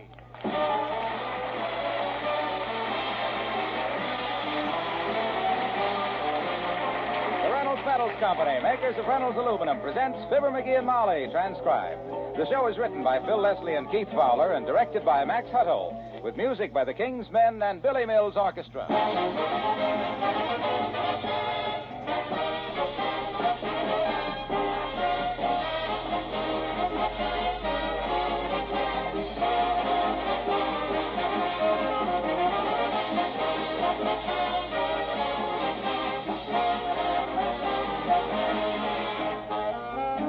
Weeks past, you've heard described many of the modern uses of aluminum.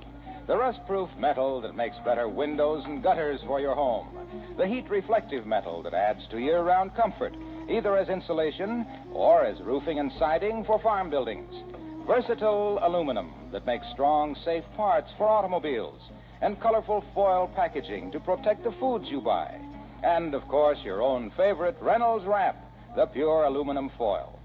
Now, we want to offer you free a fascinating booklet that is the story of aluminum itself, how it was discovered, what it is, and what it does. It's called The ABCs of Aluminum, and it's interesting reading for anybody, useful information for students and teachers. For your free copy of The ABCs of Aluminum, just address a postcard to Aluminum, Reynolds Metals Company, Louisville 1, Kentucky. That's Aluminum, Reynolds Metals Company, Louisville 1, Kentucky.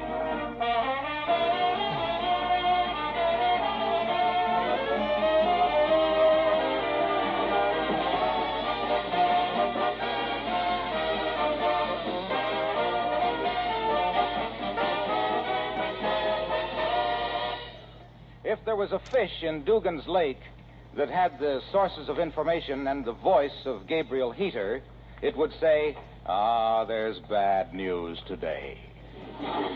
Because a big fishing trip is getting underway at 79 Wistful Vista.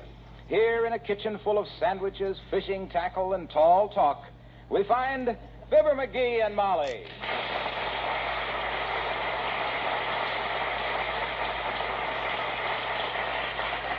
Well, the lunch is all packed, McGee, and as soon as the others get here, we'll start. Boy, oh boy, what a time I and you and Doc and Ole and the Wilcox are going to have out there today, kiddo. I'll murder them fish. Ah, yes. I'll swoop down on that lake like a seagull and snag fish faster than you can snag nylons. I'll stack 'em up like firewood. What about the rest of us? Oh, you can clean 'em for me. Well, that's a very generous thought, sweetheart, but don't forget some of the other boys are pretty good fishermen, too. Ah, them guys.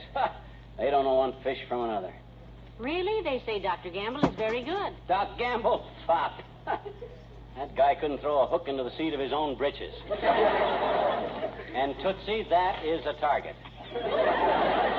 Now, you just relax. Old Dad'll catch enough fish for all of us. Mm-hmm. Betcha. I seem to recall that the last time we went to Dugan's Lake, your entire catch was one old rubber boot. Yeah, the biggest rubber boot hooked there all year, too. A 10-pounder. And this time, I hope to hook the mate to it. That's my goal for today. 50 fine fish and a matched pair of boots. You know, I was telling Mabel Toops how much you enjoy fishing that place, dearie. Oh, yeah. I said McGee always gets a boot out of Dugan's Lake. My goodness, don't you get it, dearie? You caught a boot, catch a boot, get a boot? Ain't funny, Mrs. McGee. Mabel Toops laughed at it. Yeah. You know, I was thinking of sending it to Bishop Sheen, but I guess... Well, you just watch me. You just watch me fish today, Molly. You're talking to the old master of the fly rod. I'll show all them guys what... Here Come in. Ah, good morning, Dr. Gamble. Good morning, my dear. Hi, Chubby. Hi, Stubby. You folks ready to head for the lake? Ole and Harlow have gone on ahead. The lunch is all packed. We'll go in our car. Boy, I can hardly wait to get out there and show you tadpole ticklers how a real fisherman operates. I'm glad you started popping off, Scattermouth. What you mean? I've talked to the other fellows, and we all agree that we won't stand for any of your fantastic fish stories this trip. Well, gee whiz. I wish you wouldn't take that attitude, George. You're my buddy. And next to me, you're the best fisherman in the bunch. Save the soft soap, McGee. You can't get around me with flattery. I couldn't get around you with a 10-foot tape measure.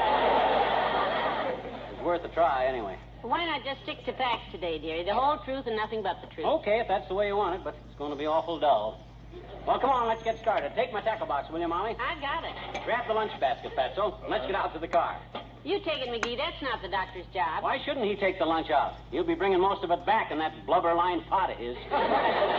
Come on, let's get out to Dugan's Lake.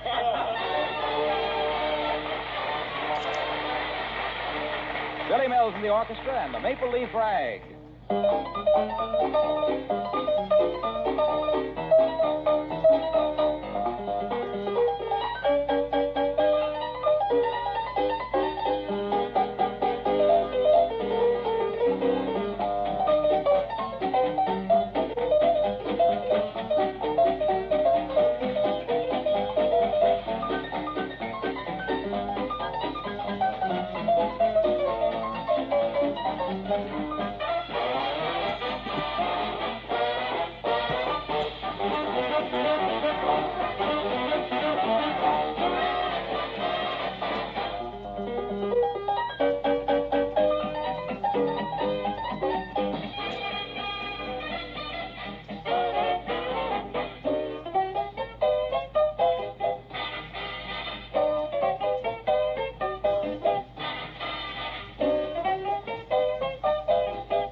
she is, kids.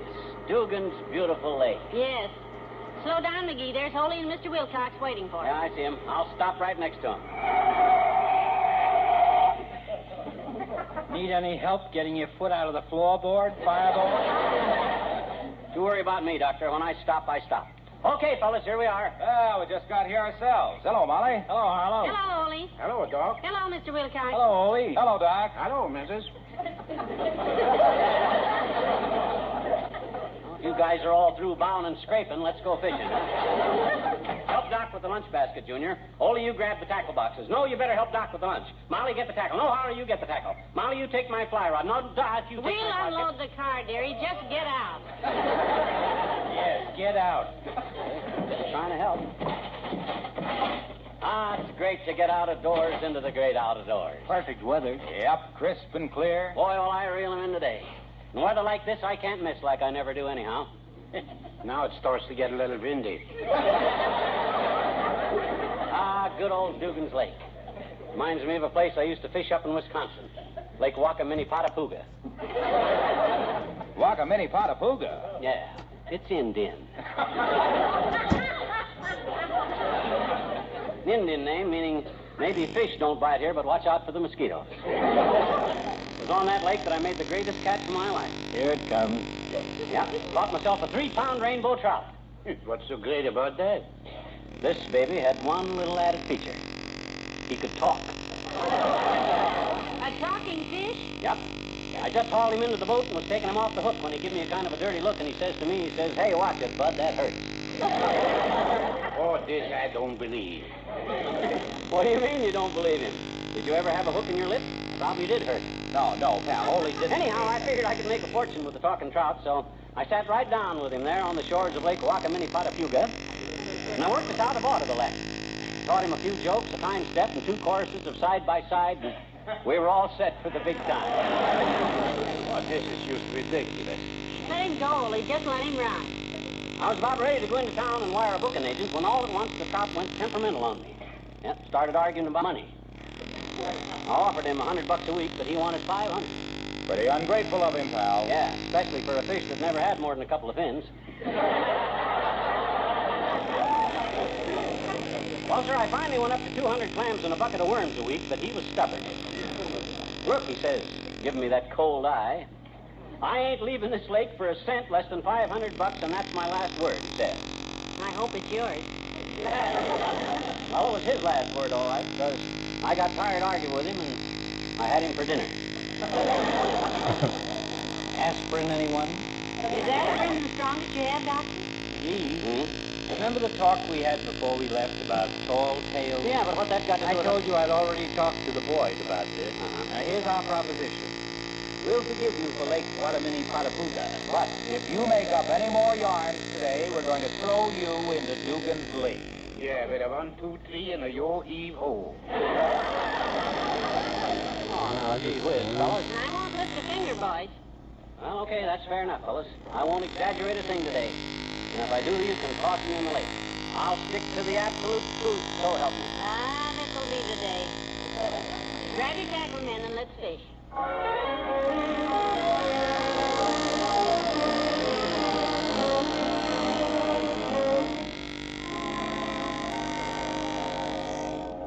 Now bring your rod back easy, Molly, and try it once more. Yes, sir. No, Tootsie, no, that ain't the way to cast. You gotta let the fly drop down easy. Yes, dear. Don't plop it down like a scoop of ice cream in a soda. No, dear.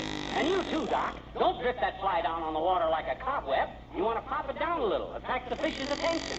Yes, McGee. They won't see it if you don't make a little ripple when you cast it. No, McGee. How many fish have you caught, Molly? 3. And you, Doctor? 5. And you, McGee? None. I've been wasting too much time trying to show you amateurs out of the goodness of my heart how to McGee, why don't you move along and fish with Harlow for a while? Yes, dearie. Visit with Mr. Wilcox. Oh, well, if you don't appreciate all the advice and tips I've been Oh, no, giving. it's not that, McGee. Your advice is greatly appreciated. I just don't want you around me. Oh, well, that's different. I'll go fish with Harlow. Hi, Junior. Thought I'd come over and fish with you a while. Doc chased you off, huh? No, I just thought I ought to share myself, Junior. Sort of give all you guys the benefit of my experience as an angler. Well, you're known all over town as a guy with an angle, I'll say that. Hey, don't step on my rod. I've got it propped across the log there. Hey, that's no way to fish for bass, Junior. It isn't? My gosh, it's a good thing I come over here. I've made quite a study of bass fishing, and I got a few new ideas I'm going to let you in on, boy. Oh, swell, pal. I just got hold of something new I'm going to let you in on, too. Oh, that's so? Yeah, the answer to one of your biggest problems. Yeah, which problem? How to get a fish hook out of your neck? How to get a fish hook out of your wife? Because that's a real problem, how to get it... No. The problem of how to keep your house looking new and beautiful. How to avoid those costly paint jobs. Well. And the answer is aluminum siding. Yes, aluminum. Finished in a gleaming baked-on enamel that looks like beautifully painted clapboard. Yeah, but about fishing, Junior, you see, bass fishing is different from fishing for mudsuckers, for instance, on account Just like aluminum siding is different from wood, because this aluminum siding never, but never needs painting. Bass don't need painting either on account of It's because... fire-resistant, pal. It's rot-proof. It's rust-proof. Bass are rust-proof, too. I've never seen a rusty bass in my whole life.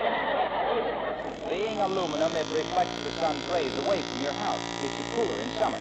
And what a handsome house it makes. Yeah, but... Beautiful baked-on enamel lasts for years. Look, Junior, I come here to fish, not to have my aluminum enameled. I got me a brand new lure to show you. That's what it gives your house, pal. A brand new allure. Oh. New beauty and lasting beauty. Just wash it off with a garden hose, and it looks like new again. I wish I had a hose to wash you off with, because there must be some way to... And it lasts, because it's aluminum. Reynolds Aluminum. It's the Reynolds Metals Company that supplies leading manufacturers of this modern aluminum siding. Reynolds Aluminum, the greatest advancement... Hey, Gabby. Yes, pal. In the first place, you had a strike on your line there, and in the second place, it got away. Oh, that's okay. My gosh, you'll never catch anything with your rod laying on a log that way. You gotta hold it in your hand. When a bass strikes, you gotta set the hook. You gotta play him. Pal, are you gonna tell me how to fish? Well, that's what I came over here for, to show you how. Look, I've already got 4 bass. Here, see them? Pound a piece. How many have you got? Okay, I'll go fish with Ole.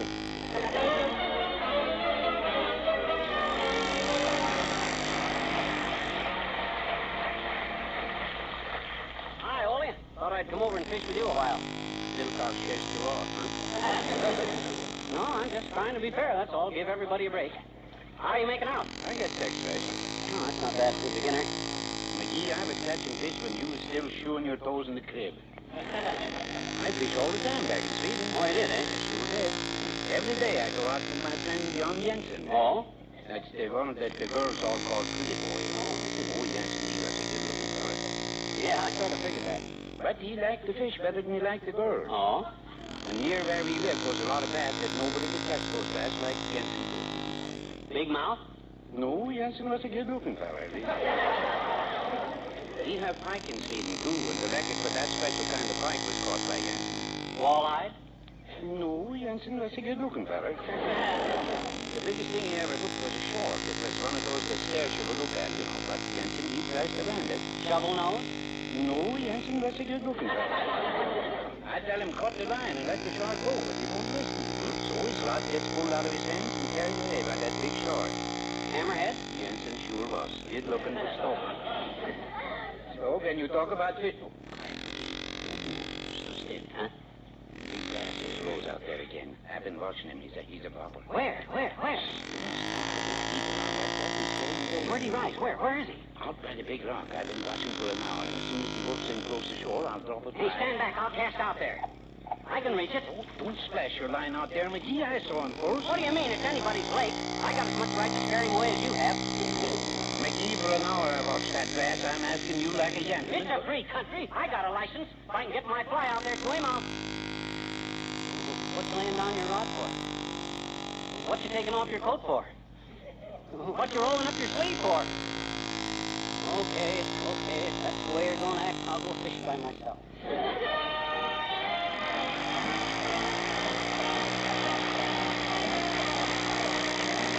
King's Men and Tenderfoot. Tenderfoot, come over here. I got a secret for your ear. Give a tenderfoot a heart and let him make a friend of him. That's a secret he ought to know. Teach him not to be afraid for that'll be the end of him. That's the Started secret recording. he ought to know.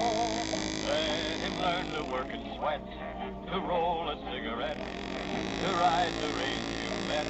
He'll be a cowboy Let him wear his Levi's tights and his kicks and chaps below. Let him learn to roll his hat and to answer back real slow. Give a tenderfoot a roll and let him put a loop in it. That's the secret he ought to know. When he brings a critter down, tie off without a droop in it. That's the secret he ought to know. When he's up on these routines, content with pork and beef, he'll know what living means, and he will be a man's man, a cowboy. Let him end each day at sundown, ready for the dinner gong. Let him feel he's earned his money working dogies all day long. When he pulls his velvet tight and fights with all his might for what he knows is right, then he will be a man's man, a cowboy, a cowboy, a cowboy.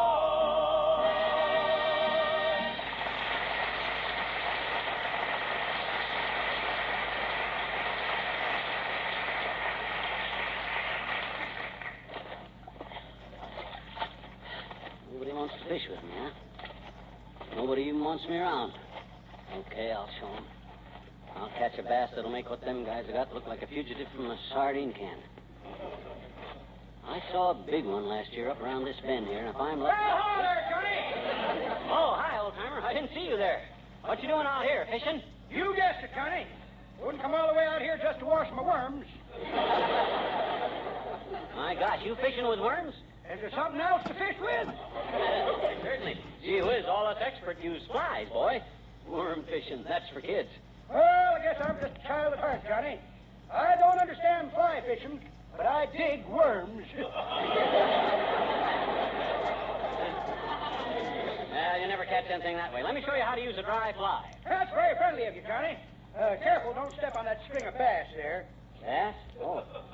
Yeah, I didn't see them. That'll leave 'em on the ground because there ain't room for 'em in the basket. Oh. It's full of perch.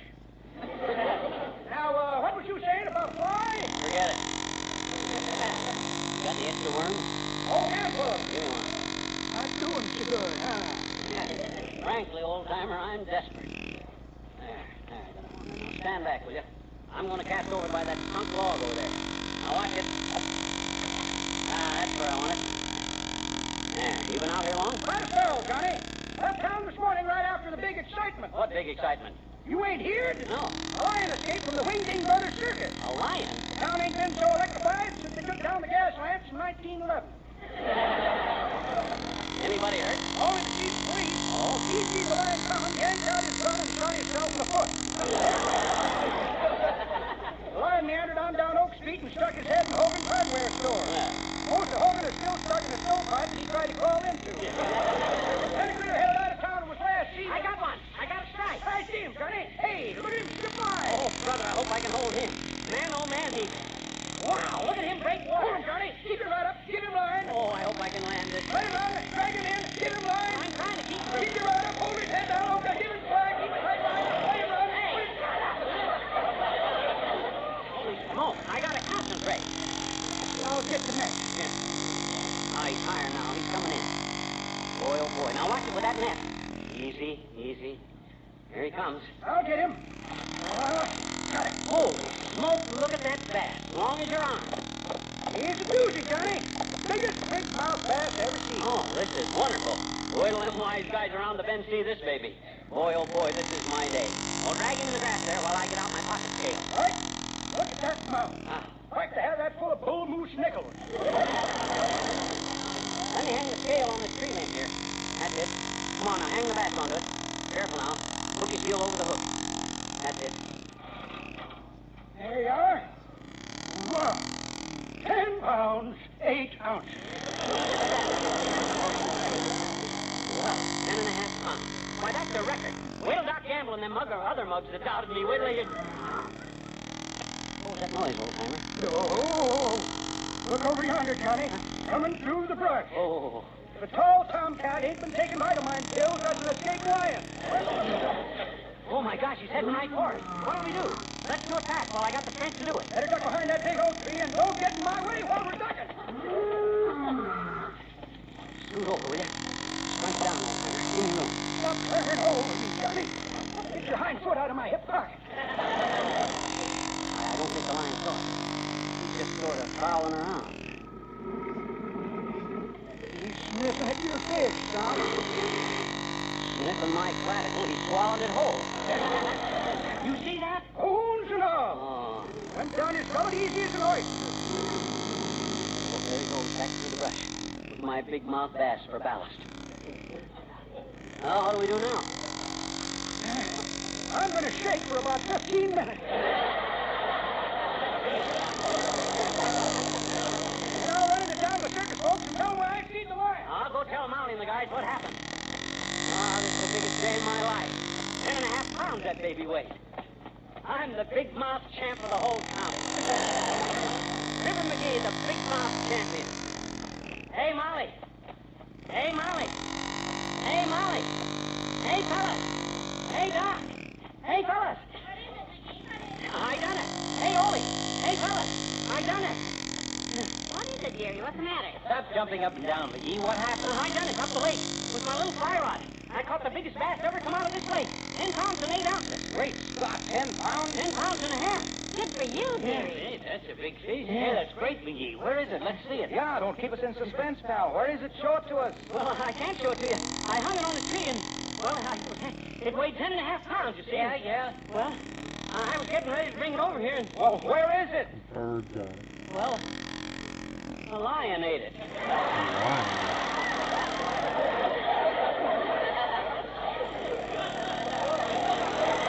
They're going to put on the lake now. They don't believe him. Oh, McGee. That's it. Grab him, fellas. Hey, now, wait a minute. You made a bargain, blabbermouth. In the lake you But go. it's true. I'm not fibbing. Oh, turn loose to me. That's going to make him, folks. I got it. Hold his arm, Doc. No, fellas, let go of me. A lion really did. 1 and No. 2 and A lion. 3. No. I'll get it back full line. Ah, there goes a good kid. Tried to warn you. Just can't help stretching the truth. Oh, you won.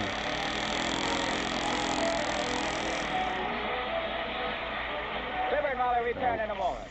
This is the place where we usually tell you some new work-saving, food-saving use of Reynolds Wrap, the pure aluminum foil in kitchen rolls. But in this closing message of the season, we'd like to turn the tables and ask you to tell us what new uses of Reynolds Wrap you have discovered. Every day, the Reynolds Metals Company gets letters and postcards with wonderful ideas that are passed on, so women everywhere can make their kitchen chores easier and their mealtimes more enjoyable with Reynolds Wrap. Why not drop us a line and tell us of your uses for Reynolds Wrap? Just write it on a postcard to Reynolds Wrap, Louisville 1, Kentucky. And let it remind you to check the supply of your pantry shelf. Your dealer has Reynolds Wrap in standard 25-foot and 75-foot jumbo economy rolls. Also heavy-duty Reynolds Wrap, half a yard wide. Made by the world's largest producer of aluminum foil, the Reynolds Metals Company.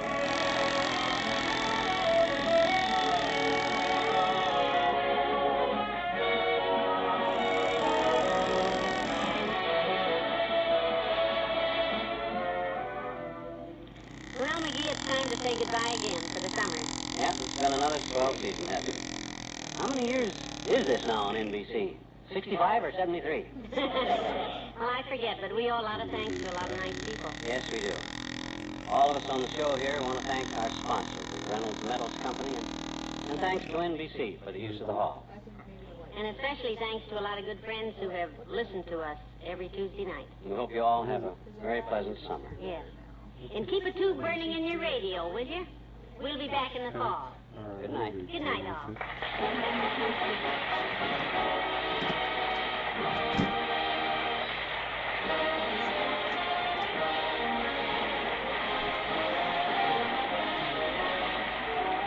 Metals Company, pioneers of progress through aluminum, has brought you Fibber McGee and Molly transcribed with Bill Thompson, Arthur Q. Bryant, Dick LeGrand, and me, Harlow Wilcox. Don't forget to see Mr. Peepers starring Wally Cox on NBC television Sunday nights. And watch your local papers for our return in the fall. Good night.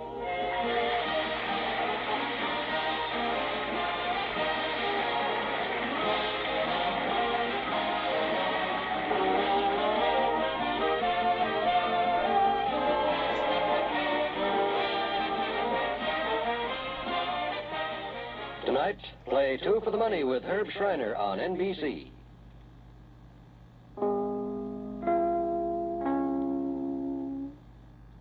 Hey, Molly, you seen my hammer anyplace? I gotta have my hammer. You seen my hammer with the... No, Jerry, not since you laid it down last June. Where did you... Oh, I know. I put it right here in the hall closet. No, McGee, don't open that box.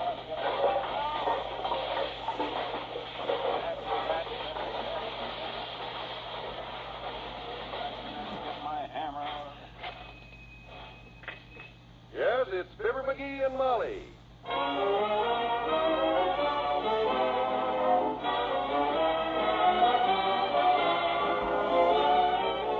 Every night, Monday through Friday, NBC brings you the Fibber McGee and Molly program, transcribed, written by Phil Leslie and directed by Max Hutto.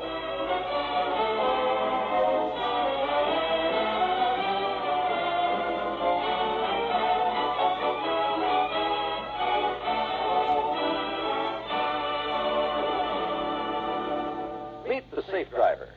If you know what makes him stay alive on the highways, you may be able to follow his good example. He's not too hard to find. You can always spot him by the way he drives. He shows courtesy for other drivers by signaling turns and giving them the benefit of any doubt. He knows that speed is his greatest enemy, so he slows down at night, in bad weather, in crowded traffic, and on narrow roads. He knows and obeys the laws written to help save his life.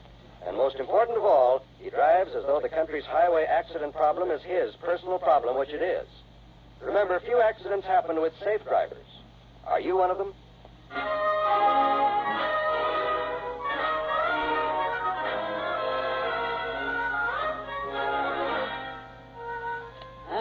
Tackle box. Stuffed salmon. Gotta varnish that salmon one of these days. Ah, my old mandolin. And that's it. No hammer. I found it, dearie. Here it is in the fruit bowl. Oh, that's where I left my hammer. Give me it, will you? I got work to do today. I'm turning over a new leaf. With a hammer? What leaf? The one on the dining room table? I simply mean, my dear, that I have dedicated today to fixing things. I'm going to clean up all the little odd chores that you begged me to do around the house. Today. Well, hallelujah. Betcha. Oh, I'll admit that I've been kind of prone to put things off this summer. You've been kind of prone all summer, I'll admit that. In the hammock, mostly. Ah, but it's going to be different from now on. You're talking to the new McGee, kiddo. A McGee that's full of pepper, energy, ambition, modesty, and a high sense of responsibility. The old McGee is gone. Well, get him back here. This new one scares me to death. You love it. You know what I'm going to do first? Rest a while? No. The first thing I'm going to do is hang Aunt Sarah's picture back up there on the wall where I took it down from. The time I had to pull the nail it was hung on and used it to tighten the horns on my moose head. When they come loose tonight, Uncle Dennis tried to chin himself on them to prove he could, but he couldn't. I remember that night. He tried so hard. One reason he couldn't chin himself is on account of because he's got no chin. No. Oh, yeah, his lower lip slopes right into his collar. So hand me Aunt Sarah's picture off the piano there, and I'll get busy. Oh, dear, now it starts. Yeah. Come in. Oh, Dr. Gamble. Do come in, Doctor. Hiya, Molly. Hello, sonny boy. Well, if it isn't Dr. George Gamble, U.D. You mean M.D.? I mean U.D., the Undertaker's Delight. Oh, McGee. Pay no attention to him, Doctor. Oh, it's always a pleasure to see him again, Molly. To listen to that sparkling, witty dialogue from that brilliant mind of his. Oh, sure. I'd be a happy man if I had your brains, McGee. Thank you, Doctor. In a jar of alcohol. Very amusing, Fatso, very amusing.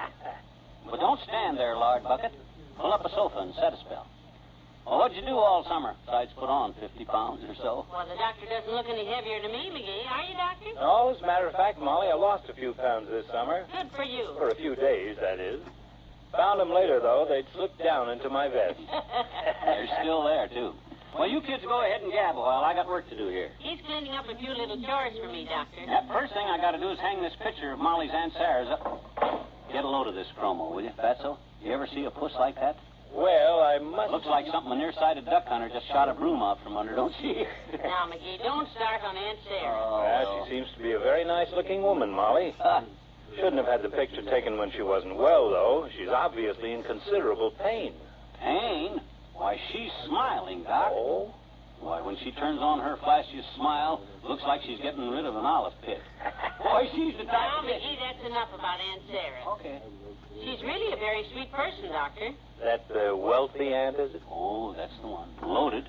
She's richer than cream gravy, healthy as a horse, and tighter than a bullfighter's pants. If Aunt Sarah can't take it with her, she'll hide it someplace, believe you me. Oh, you gotta go, Doc? Don't rush off, Doctor. Oh, thanks, but I'd better get along, Molly. I've got to stop by and see a little orphan friend of mine. Oh? Promised to take her to a movie this afternoon. Oh, isn't that nice? A little orphan. She's the cutest little thing you ever saw, Molly, and just as cheerful as can be. No parents or anything. So I've been trying to brighten up her life a little bit. Well, now, that's pretty darn swell of you, Doc. Yes, it is. Taking time from your busy work to bring a little happiness to an orphan child. How old is she, Doc? 32, and a beauty. See you later, kid. Heavenly days. You don't suppose Cupid took a shot and hit the doctor this summer? He couldn't shoot at him and miss, that's for sure. Well, hold this picture now while I drive a nail here. Uh-oh. What's the matter? Ah, the hammer handle's loose. Set the picture down. I'll run and get my toolbox out of the basement.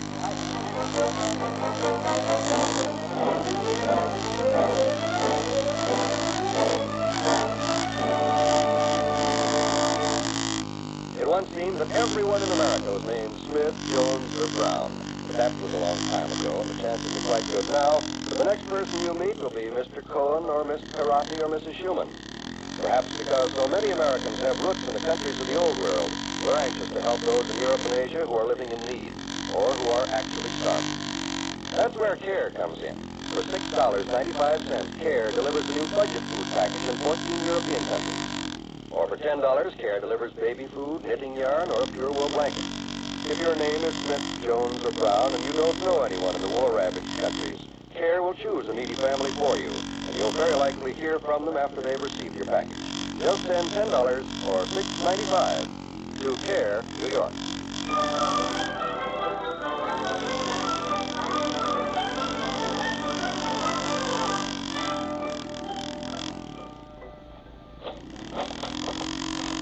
Oh, there was a little brook trout, he daydreamed by the hour. He dreamed that he went fishing and caught Mr. Eisenhower. Oh, the monkey and the coat. Did you get the picture hung yet? Because... Not yet, Molly. I gotta tighten the hammer handle first. I thought you did that.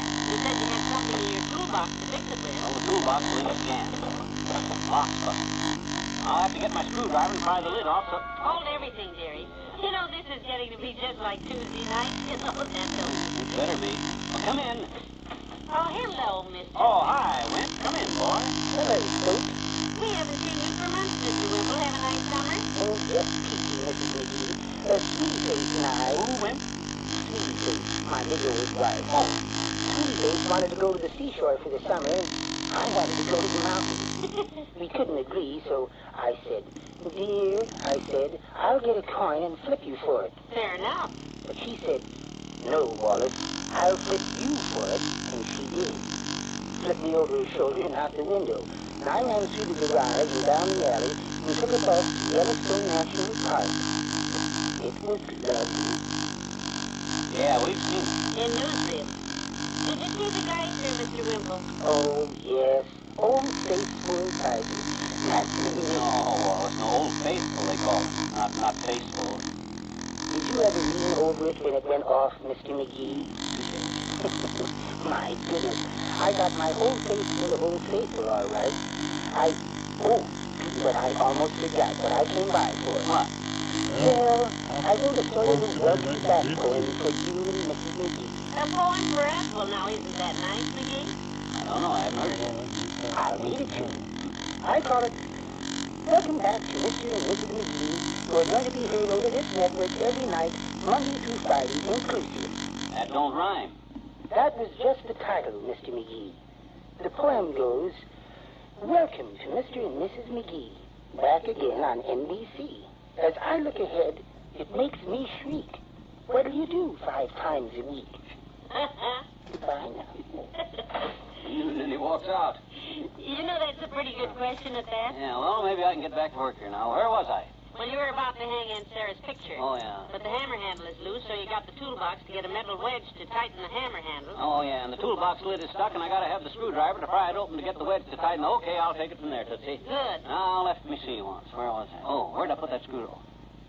Screwdriver. Oh, I know. It's in the desk drawer, right where it's handy. Well, good luck with it, dearie. I want to go put some potatoes on for dinner, so keep at it now, will you? Okay, Tootsie. Ah, there goes a good kid. And lucky, too. I can't think just why she's so lucky at the moment, but Hi, mister. Hi. Well. Hey, Teeny. My gosh, Teeny. Come on in, sis. Park the frame. Pull up an ottoman to rest your bottom on. Gee, mister, you haven't changed the bed, have you? Well, what you been doing, sis? What's new? Give me a rundown on the latest developments in the lollipop and hopscotch set. Oh, well, I went to camp this summer. Mm-hmm. And Willie Toops had the chickle pot. And my little dog, Margaret, he had a kitten. And... Hold it. Your dog had what? My little dog, Margaret, he had a kitten. No, Teeny. You're a little biologically confused here. Dogs don't have kittens. My dog did, I betcha. What? He had a little bitty kitten up a telephone pole, and he wouldn't let him down, so my daddy got a stick. Okay. How's school? You like it this year? Oh, sure. It's just wonderful, mister. We got a new teacher, and her name is Miss Matthews. Oh, Miss Fiditch is gone, huh? Yeah, well, her name is Miss Matthews, and she's teaching us all kinds of arts and crafts, like making baskets out of grass, and making ashtrays with clay, and all kinds of crafts. Now, that sounds mildly fascinating, sis. Well, what do you like best? Which craft? Sure. Yeah, that's one I want to learn, but they don't teach that craft. What do you mean they don't teach that craft? Don't teach which craft? No. Huh? No, I asked the teacher. She said no. Well, they don't teach it. Don't teach what? What you said. Witchcraft. For the... Miss Matthews says, now, children, we're going to learn arts and crafts. And she says, what would you like to learn best, Teeny? Which craft? And I said, yes, ma'am. And she said, answer the question. And I said, I did. And she said, witchcraft. And I said, yes, ma'am, witchcraft, because if I could ride a broom... Yeah, I know. Now look, sis, it's been very nice talking to you, but I got a little work to do here, so if you don't... Oh, gee, I like to stay and help you, mister, but I have to go now. I have to meet my mama downtown. She's down at the saloon. Well, that's not... Your mother's at the saloon? The Wistful Vista Saloon of Beauty. She's getting a haircut. Oh, well, that's not saloon, Teeny. That's salon. Salon, mister. But that ain't getting Aunt Sarah's picture hung. I can just get this dad-ratted desk drawer open to get the screwdriver to pry the lid off the toolbox to get the thing to fix the hammer to hang the picture. You didn't get that picture hung yet because... Now what? The screwdriver I need to pry open the toolbox is in this desk drawer, and look at it. It's locked. Well, unlock it. You know where the key is? Yes. Where? In the toolbox. Oh, this is ridiculous. I'll say it is.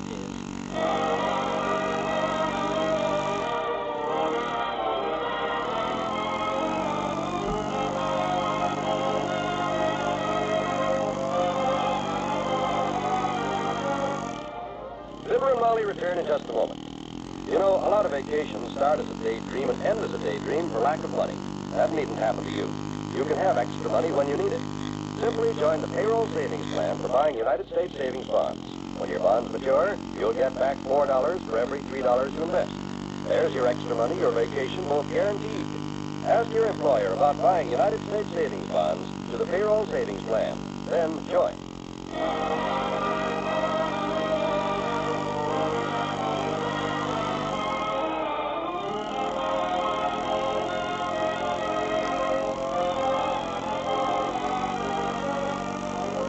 Heard on tonight's transcribed program were Bill Thompson as Wallace Whipple and Arthur Q. Bryan as Dr. Campbell. The part of Teeny was played by Teeny. And here are Fibber and Molly to say good night. Good night, all.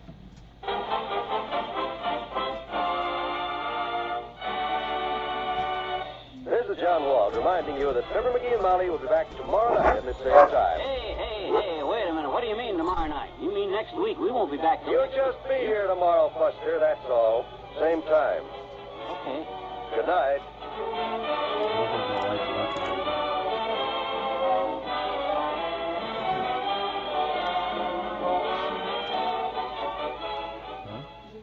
Here, Can You Top This? Tonight on the NBC Radio Network.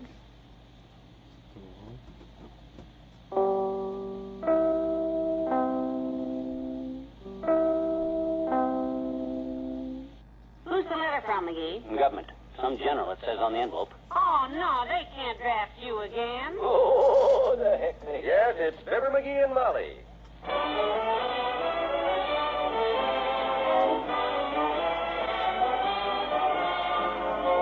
Every night, Monday through Friday, NBC brings you the Fibber McGee and Molly program, transcribed, written by Phil Leslie and directed by Max Hubbard.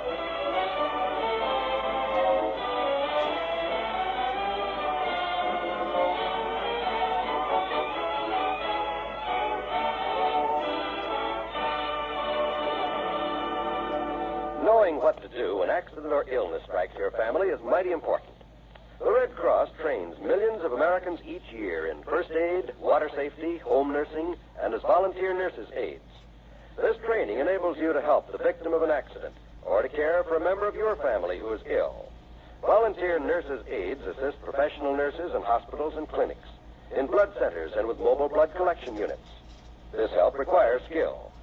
It is through the Red Cross that you and your neighbor can get that skill, can get that training. Through the Red Cross, you can answer the call of your family and your community. Help make this training possible. Give through the Red Cross Fund.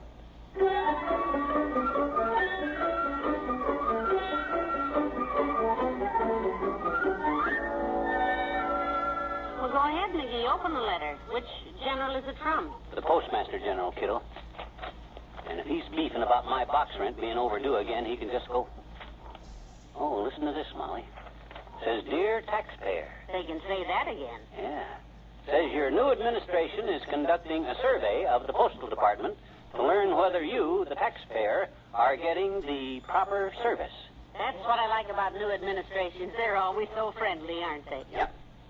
Says we are asking you, the taxpayer, whether you consider the postal service in your area satisfactory or not.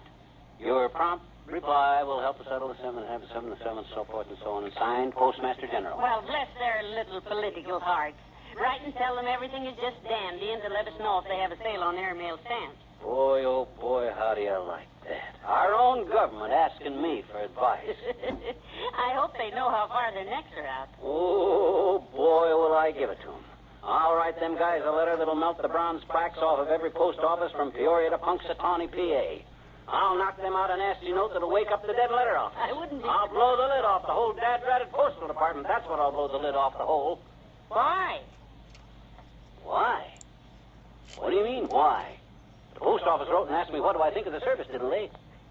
Naturally, I'm going to write them the dirtiest, most insulting letter I can think up. Why?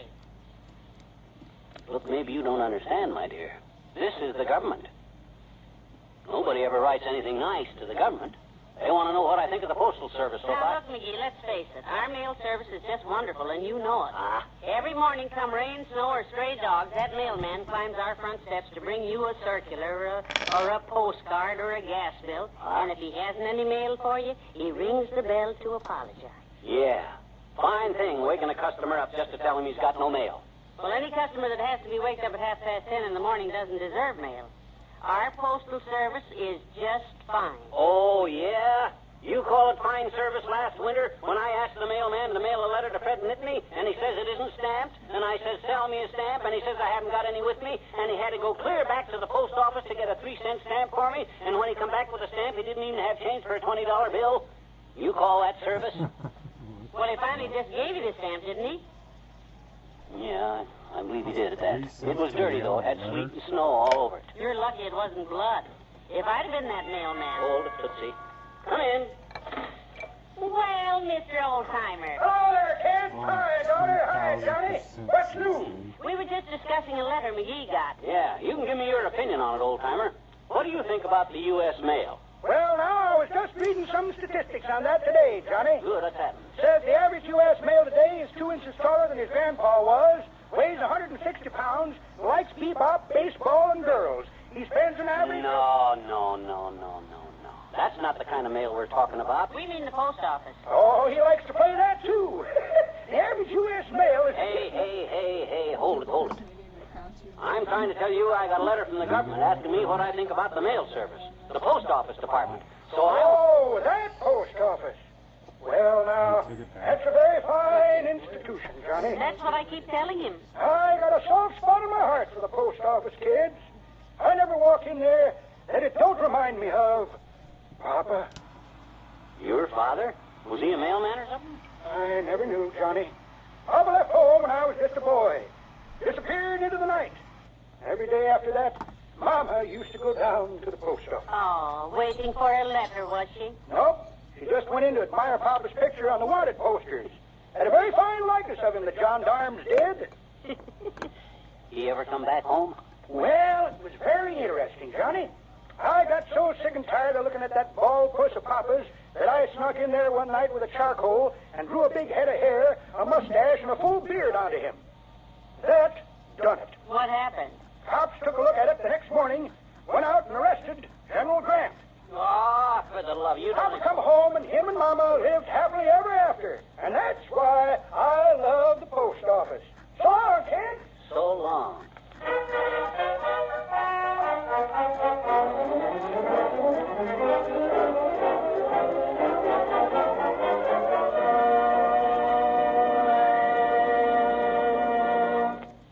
At least once a day, you probably hear the old saying, it takes all kinds of people to make a world. That could very easily be changed to, it takes all kinds of people to make a community.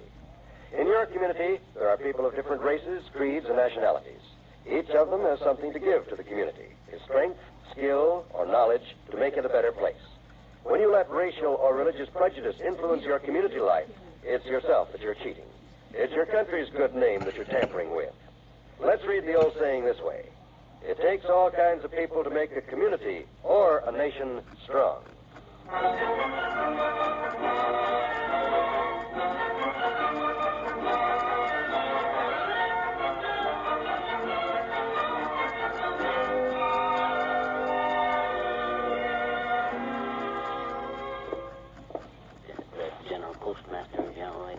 Why don't you just sit down and write the Postmaster General and tell him the Postal Service is just fine? Oh, no. Not yet, kiddo. I'll think about it a while first. Well, I can't find anything to complain about, and neither can you. Well, I'll keep trying, though, till... Hey, what about that big hassle we had with them guys 3 years ago over the Christmas cards? Yeah, the Christmas cards. What about that, the Christmas cards? You mean the time we got them all out early in December? Yeah, New Year's Day rolled around and not one of our cards had been delivered, and I went down to that post office and Oh. You found them in my overcoat, didn't you? I did that. Well, I'll think of something. All right, sweetheart, but don't write any poison pen notes till I get back. I've got to run upstairs and sort the laundry before the laundromat. Okay, Tootsie. Ah, there goes a good kid. And generous to a fault. Here's the government just begging me to criticize them, and she wants me to pass up the chance to blast the daylights out of them, but by George, I'll stick... Come in. Hi, mister. Oh, hello there, Teeny. Oh, I'm glad to see you. What you doing, mister? What you doing? What you anything? Oh, as a matter of fact, sis, I'm conducting an impartial survey among my neighbors as to the merits and the demerits of the United States Postal Service as represented locally. Answer yes or no. Well, I got a letter here from the Postmaster General, Teeny. They want to know if our mail delivery is okay. What do you think? Oh, I think our mailman is just wonderful, mister. He's so nice. Yeah? Yeah. Every morning he goes to the house next door, and a pretty lady comes to the door, and he gives her a letter, and then he gives her a big kiss. Aha! Now I got him. Now. You mean to tell me the mailman kisses all the women down the block? Oh, no. Just the lady next door to us, the one he's married to. Oh, that one. Well, even so, that's not very official behavior. Yesterday, our mailman went to Willie Toops' house, and he rang the doorbell, and Willie came to the door, and Willie's dog ran out and bit him right on the veranda. Yeah? Did the mailman get sore? Oh, no, he just laugh like everything. The dog bit him and he laughed? No, the dog bit Willie. Oh, Willie. It's silly dog. He always bites Willie. Yeah. He thinks Willie's a pork chop, I betcha. Yeah, well, there is a certain resemblance. But to get back to the mailman. His name is Mr. Gilman. Oh. Yeah, Gilman. And me and Willie always wait for him when he comes home from work because he plays Indian with us. Oh, plays Indian, huh? Yeah. Oh, that's nice. Willie's the big chief and I'm the papoose, and Mr. Gilman is the squaw. Oh. And he lets me ride in his mail pouch all around the block, and boy, does it ever get stuffy in there. Yeah, man. Well, I can see I'm not getting anywhere with you, sis. I just hate to pass up a chance to blow the lid off this Oh, time. there he goes now on the way home. Who? Hey, Mr. Gilman. Oh. It's me, Teeny. Can I ride home with your mail pouch? Oh, no, get out of here. Doggone it, this is very discouraging. Here I get the chance of a lifetime to tell these guys... Here, McGee. Oh, that kid down the street. I still think she's a midget. Doggone it, this is disgusting, Molly. 20 years I've been writing nasty letters to the government. Oh, at least 20 years. So now, for the first time in my life, the government asked me to criticize them. They begged me to criticize them, and I ain't been able to dig up a thing. But by George, I'll think of something to beef about if it takes me the rest of... McGee, you home? Oh, yes, come on in, Dr. Gamble. Well, afternoon, my dear. Hello, Grouch Puss. Hi, Blob. You gonna bowl with us tonight? Yeah. See, who's ahead of the bowling, Doctor, you or McGee? I am, of course. When it comes to any sort of physical contest with little mouse muscle, my dear, I am way out in front. You're way out in the back, too, Lord Bucket. Way out on both sides. And hey, what do you find wrong with the Postal Service, Doc? Huh? Postal Service? Yeah, Postal Service. Give me the dirt. Do they lose your mail? Do they ever bring you packages of medicine busted all up? Does the mailman track mud in your office and flirt with your nurse? Have you seen my nurse? Good point. Hey, what brought all this on, anyhow? Well, himself here, like all taxpayers, I suppose, got a letter from the Postmaster General today asking him how the Postal Service is. Yeah, and I've been racking my brain all day, and frankly, I can't find a dad-ratted thing to beef about.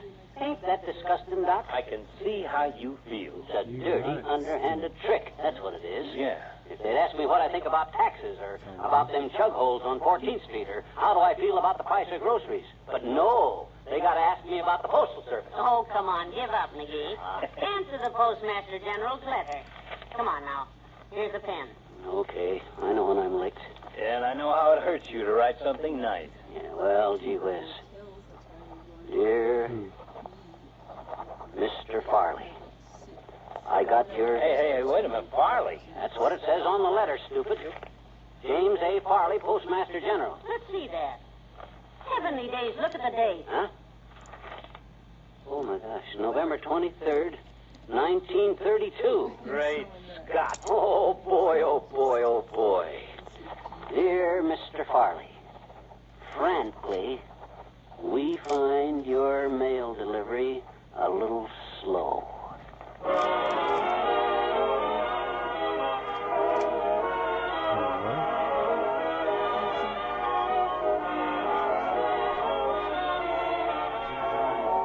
Fibber and Molly will be back in a moment. The old expression, "it's a small world," has new meaning today. The world has grown even smaller. With modern long-range aviation, enemy planes could reach the United States in a matter of hours. Of course, our nation has taken steps to protect us. There's an extensive radar network to detect the approach of planes. But radar can't do the entire job. That's up to us as individual citizens. Right now, the Air Defense Command needs 300,000 more volunteers for its Ground Observer Corps. Write or phone your nearest Civil Defense Center. All right, Ground Observer Corps, Air Force, Washington 25, D.C.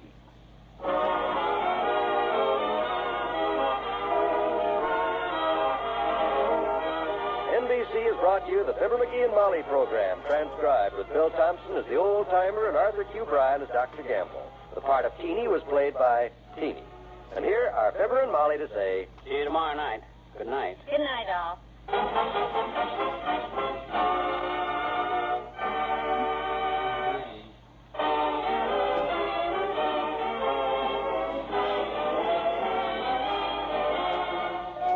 This is John Wald inviting you to be with us again tomorrow night for another visit with Fibber McGee and Molly.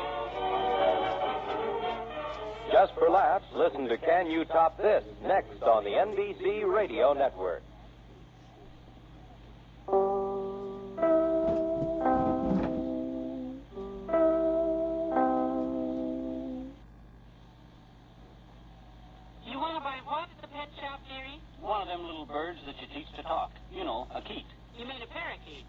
no. We'll just get one Keat to start with. And if we like him, we'll get a pair of Keats and raise a bunch of little Keats.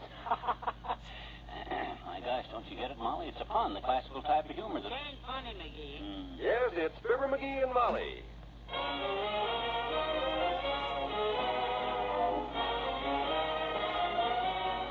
Every night, Monday through Friday, NBC brings you the Fibber McGee and Molly program, transcribed, written by Phil Leslie and directed by Max Hutto.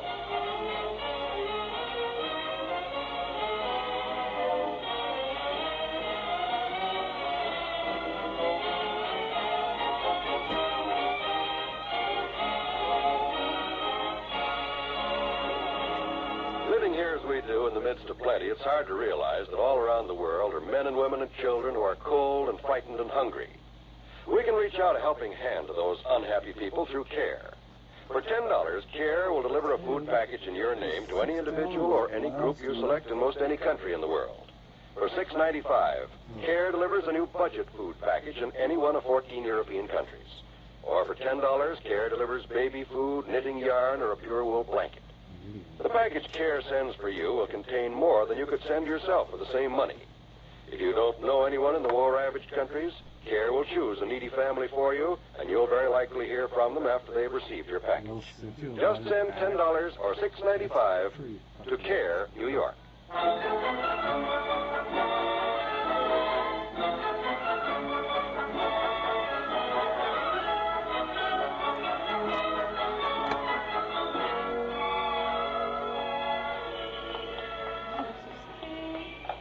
Shop's right down the block here, Molly. Come on, let's keep moving. I think this is a wonderful idea, dearie. I love having a parakeet around the house. Yep. Oh, no. You know, we haven't owned a pet of any kind for a long time. Nope. Not since that canary Aunt Sarah sent us passed away. Yes, that poor little thing. It all happened so fast. The delivery man brought him in, set his cage on the piano. Yep. He took one whiff of that cigar you were smoking, sang 4 fast bars of Goodbye Forever, and rolled right over on his little back. He was too delicate. For your cigar, so am I. That last box of Coronas you had. No, Molly. Coronas, not Colonnas. They always smelled to me like somebody's mustache was burning. Well, don't worry. When we get ourselves a parakeet, if he don't like my cigars, he can tell me on account. Oh, hi, Mort. Mort Toops. I know. His wife is one of... Oh, hello, Willie. Willie Toops. Yeah. That kid always walks down the street right smack behind his old man. Wonder why they don't walk together. Well, I suppose he's trying to follow in his father's footsteps. Don't ever crack about my jokes again, Mrs. McGee. Howdy, old man. Anyhow, like I was saying, I hope we can get us a real smart little parakeet that'll learn fast, because I'll have a wonderful time teaching him to talk. They do it, you know. Yeah, they learn. It takes patience. Yeah, boy, imagine the look on Doc Gamble's face when he walks in our front door and the bird says, "Hi, Melly, how's the pasture business?" Old Doc will fall right on... No, McGee, you're not going to teach an innocent little parakeet that kind of language in our house. So I'll take him out in the garage and learn him. Gee whiz, even if I only get him to say, "Go home, bucket seat," it'll be worth the trouble just to see the look on Doc's face when he's... I hope we're not buying this bird just to insult Dr. Gamble with, because you do that yourself without me. Oh, I'll teach him a lot of stuff, Molly. A couple songs, few jokes. Hey, you know something? I might be able to work up a vaudeville act with him. Oh, I wouldn't try to carry this thing that far. Boy, oh boy, wouldn't that make a sensational act, Molly? Just imagine, if I had a parakeet trained to play straight man for me, like Fred Nittany, you know, the guy that I and him used to have us a vaudeville act together from Starved Rock, Illinois together, used to do, for me. You've heard me mention old Fred. 1,000 times, and I'm happy to say here's the pet shop. Yeah, well, come on in. Oh, Boy. the whole place is full of birds. Look at all the parakeets over here, McGee, the big cage. Yeah, now play it smart now. Play it smart. Don't look too anxious, Molly, because we don't want... Aren't they darlings, McGee? Just look at the pretty little thing. Yeah, now watch it. Here she comes. Watch Good afternoon. What can I do for you? Interested in parakeets? Yes, we are. They're the cutest things. We're just looking around, sis. Well, I have some very fine birds. All these cages here. Yeah, you're overstocked, aren't you? In that case, you probably want to get rid of them pretty bad, so if the price is right, we might take one of them off your hands. Help you out. I see. Matter of fact, if the price is right, I might take one of your birds, teach him some tricks, and put him in vaudeville. How nice. So if you got a good, smart bird, you know, quick study, with a small appetite, for around $2, I'll take him, if you throw in a cage. My husband was in show business at one time, miss. He used to be a comedian. Used to be? Boy, that's a loaded remark. He still is, madam. Thank you, ma'am. These birds are $10, sir. Here's the one, McGee. Look at him. Isn't he sweet? Hi, Birdie. Pretty Birdie. Look at his little eyes sparkle. They ought to sparkle. For $10, they could be diamond studded. We'll take him, miss. All right. The cage he's in is $9.95 if you'd like. Pay the lady, dearie. Oh, okay, kiddo, if you say so. Well, here you are, sis. Thank you. Now, just let me take him out of the cage a minute, madam, and I'll clip his wings for you. Clip his wings? Oh, it doesn't hurt them. It keeps them from flying so you can turn them loose in the house without worrying about... Oh, no, you don't, sis. You're not clipping anything off of my bird. But, sir, we Anytime I lay out 10 smackers for a bird that size, I want the whole bird. Let me get hold of that cage there. You got it, Damn dearie? thing's I'll gonna open the fly door away. for you. I got it. Drop in again. Good day. At the end of the episode. Be careful now, McGee. Don't stumble. Don't worry, I got a good grip on this cage. Watch the threshold. Don't stumble. Or immediately. Grab the cage. Oh, dear.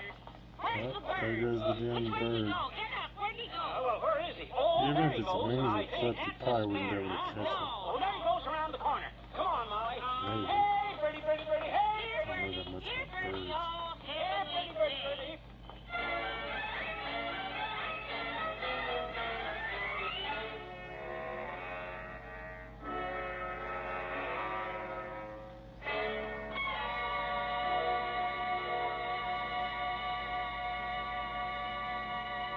You know, a lot of vacations start as a daydream and end as a daydream for lack of money.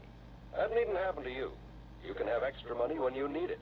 Simply join the payroll savings plan for buying United States savings bonds. When your bonds mature, you'll get back $4 for every $3 you invest.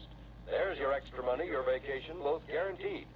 Ask your employer about buying United States savings bonds through the payroll savings plan. Then join.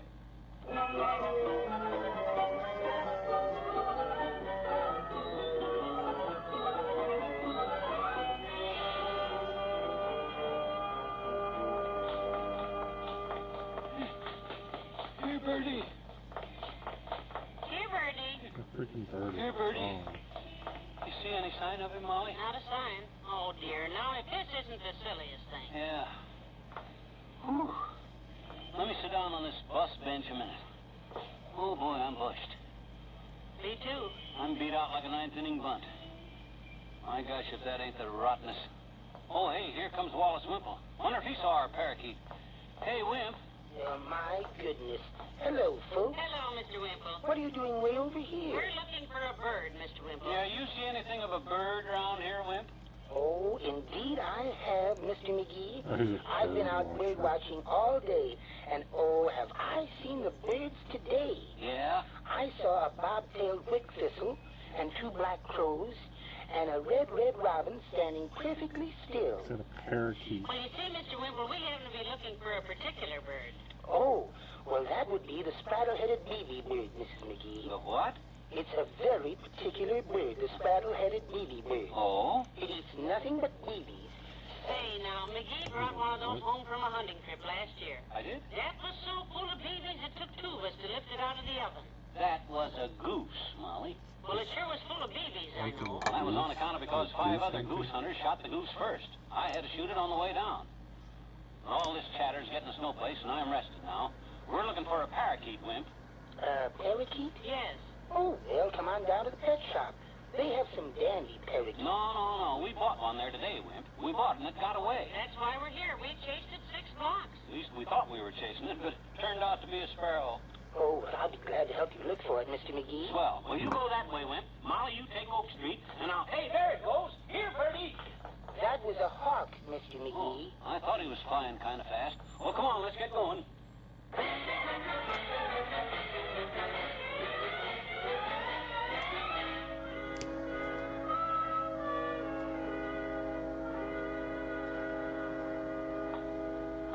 Whoa, that a boy. I told you I'd catch you, baby. You just snuggle down there in my hat and take it easy, son. We're almost home now. He's a cute little devil. First thing I'm going to do with you, Buster, is clip your wings a little. Now, I hope Molly's home, because I'm hungry enough to eat a horse. I'll put you in the cage we got for you, and then... Oh, I thought I heard you come in, dearie. Oh, hi, kiddo. I thought you were lost. I've been home an hour. Well, it was a tough job, but I finally cornered the little Dickens. Where on earth did you find him? It was funny. I was just about ready to give it up when I heard this chirp, and I spotted the little devil in Old Man McDonald, the president of the Third National Bank's yard. Oh? Yes, he was perched on the edge of the bird bath, and I went in and got him. You did? Funny thing, they must have had a burglary over there today, too, or something. Because just as I was turning the corner, one of the maids come running out hollering, "Stop thief!" Oh, dear. Yeah, whoever it was got away, because I looked all around, and there was nobody on the street with me. I'd have gone back and asked if I could help, but I wanted to get this bird home before I lost it. Where's the cage? In the dining room, and I have news for you. Hmm? Our bird is in it. He's What? I tossing knew him the the minute I bird. saw him. He was perched on a bush in the park, and when I held my finger out, he hopped right on it. There he is. Holy smoke. No wonder McDonald's maid was hollering for the cops. Boy, it's lucky she didn't see me. I'll take this bird back there tomorrow and slip it through the fence. Maybe she did see you. I better hide. Where'll I put the bird? Where'll I put the bird? Too late now. Come in. Hello, folks. Oh, glad to see you, Mr. Wimple. I'm sorry I didn't get back here sooner. Oh, that's okay, man. Thanks a lot, anyhow, boy. We found the bird, Mr. Wimple. Yeah, twice, in fact. Yeah, there's our little bird in the cage. Well, he got one too. I wonder if you could get in my hat. In your hat? Heavenly days.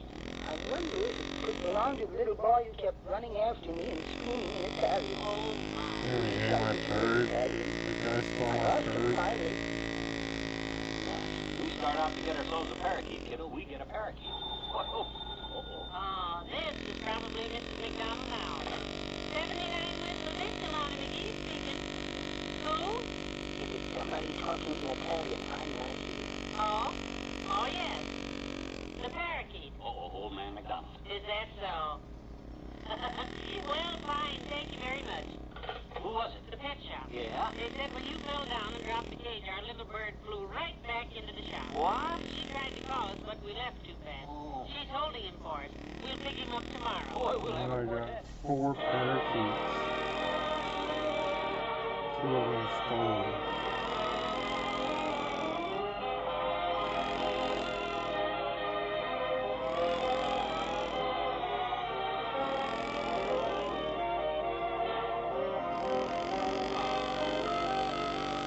Fibber and Molly return in a moment. Meet the safe driver, alive on the highway. You may be able to follow his good example. He's not too hard to find. You can always spot him by the way he drives. He always keeps his car in A1 mechanical condition because he knows that even a safe driver can have an accident in a car that doesn't respond as it should. He shows courtesy for other drivers by signaling turns and giving them the benefit of any doubt. He knows that speed is his greatest enemy, so he slows down at night, in bad weather, in crowded traffic, and on narrow roads. He knows and obeys the laws written to help save his life. And most important of all, he drives as though the country's highway accident problem is his personal problem, which it is. Remember, few accidents happen with safe drivers. Are you one of them?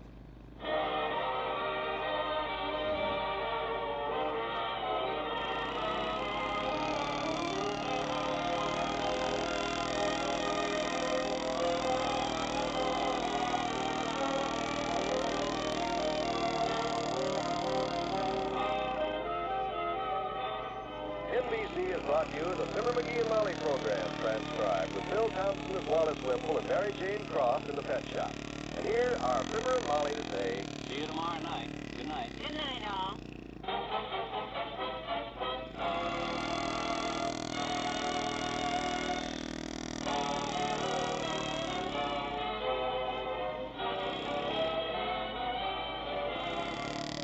this is John Wald inviting you to be with us again tomorrow night for another visit with Fibber McGee and Molly.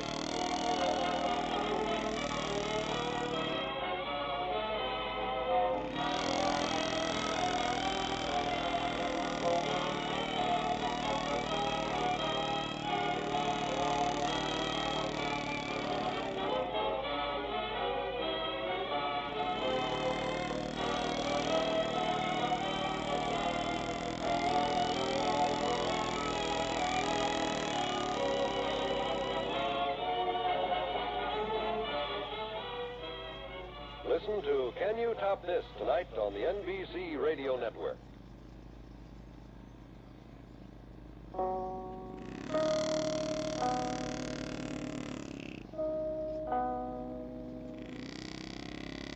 It's time for Fibber McGee and Molly.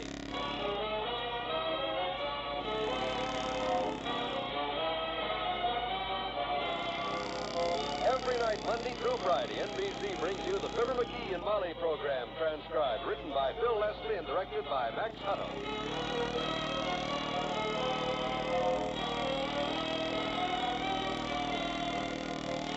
In your community, there are people of different races, creeds, and nationalities. And each one of them has something to give to the community. The strength, or skill, or knowledge to make it a better place. And each of them deserves something in return. The simple American justice of equal rights in the community life. A good place to live, a good job, a good school. When you let racial or religious prejudice influence your community life, it's yourself that you're cheating. It's your country's good name you're tampering with. Let's read the old saying this way. It takes all kinds of people to make a community or a nation strong.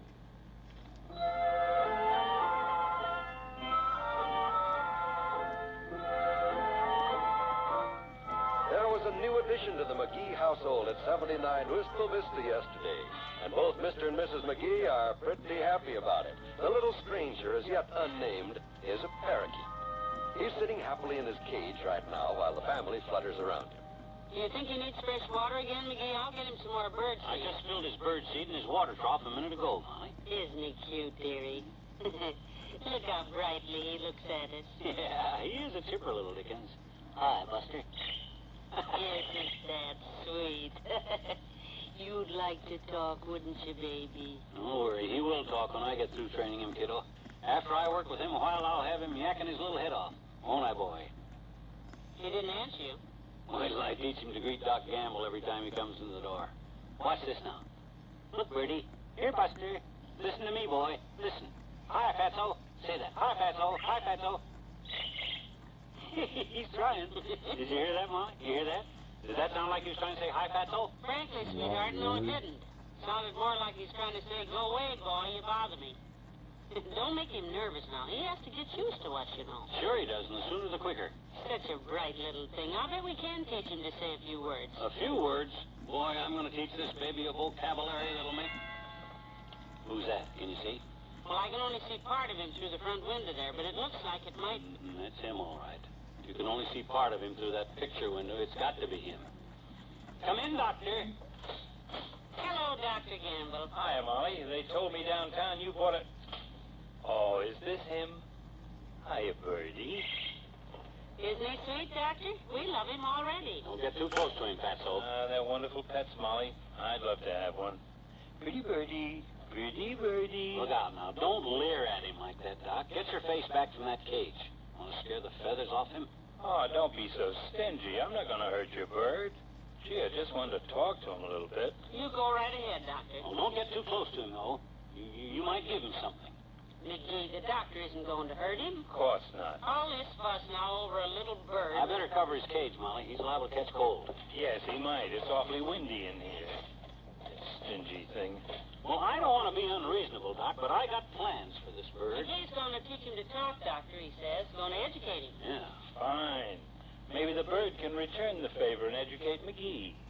He should get along fine teaching a bird, though, at that. He's got that kind of a brain. Like a teacher, you mean? Like a bird, he means, and he's just jealous, that's all. Ha! I'm going to uncover him and take him out of that cage a minute, McGee. Oh, look at him cock his little head, Molly. Be careful now, kiddo, be careful. Climb on my finger. That's the way. Come on, there we are. He wants to join the company.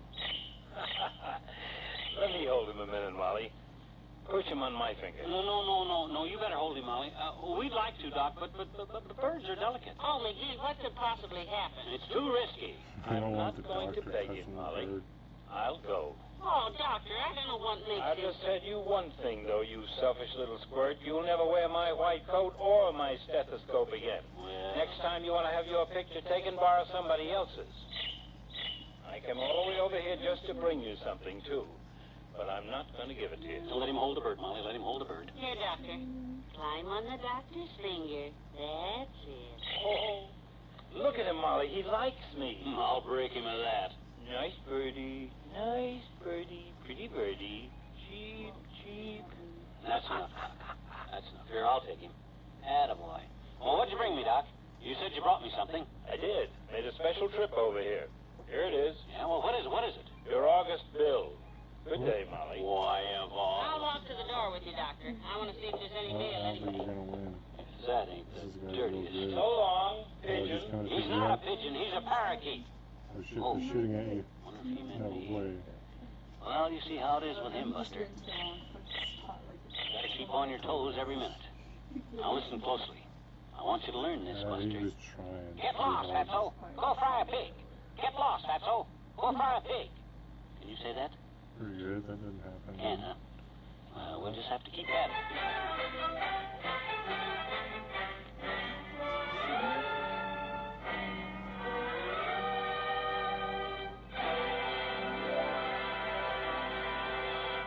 By now, practically everybody agrees that something ought to be done about some of our American school systems. But how much is anybody doing? You, for instance. You're a parent or a taxpayer or both. What about your child's school?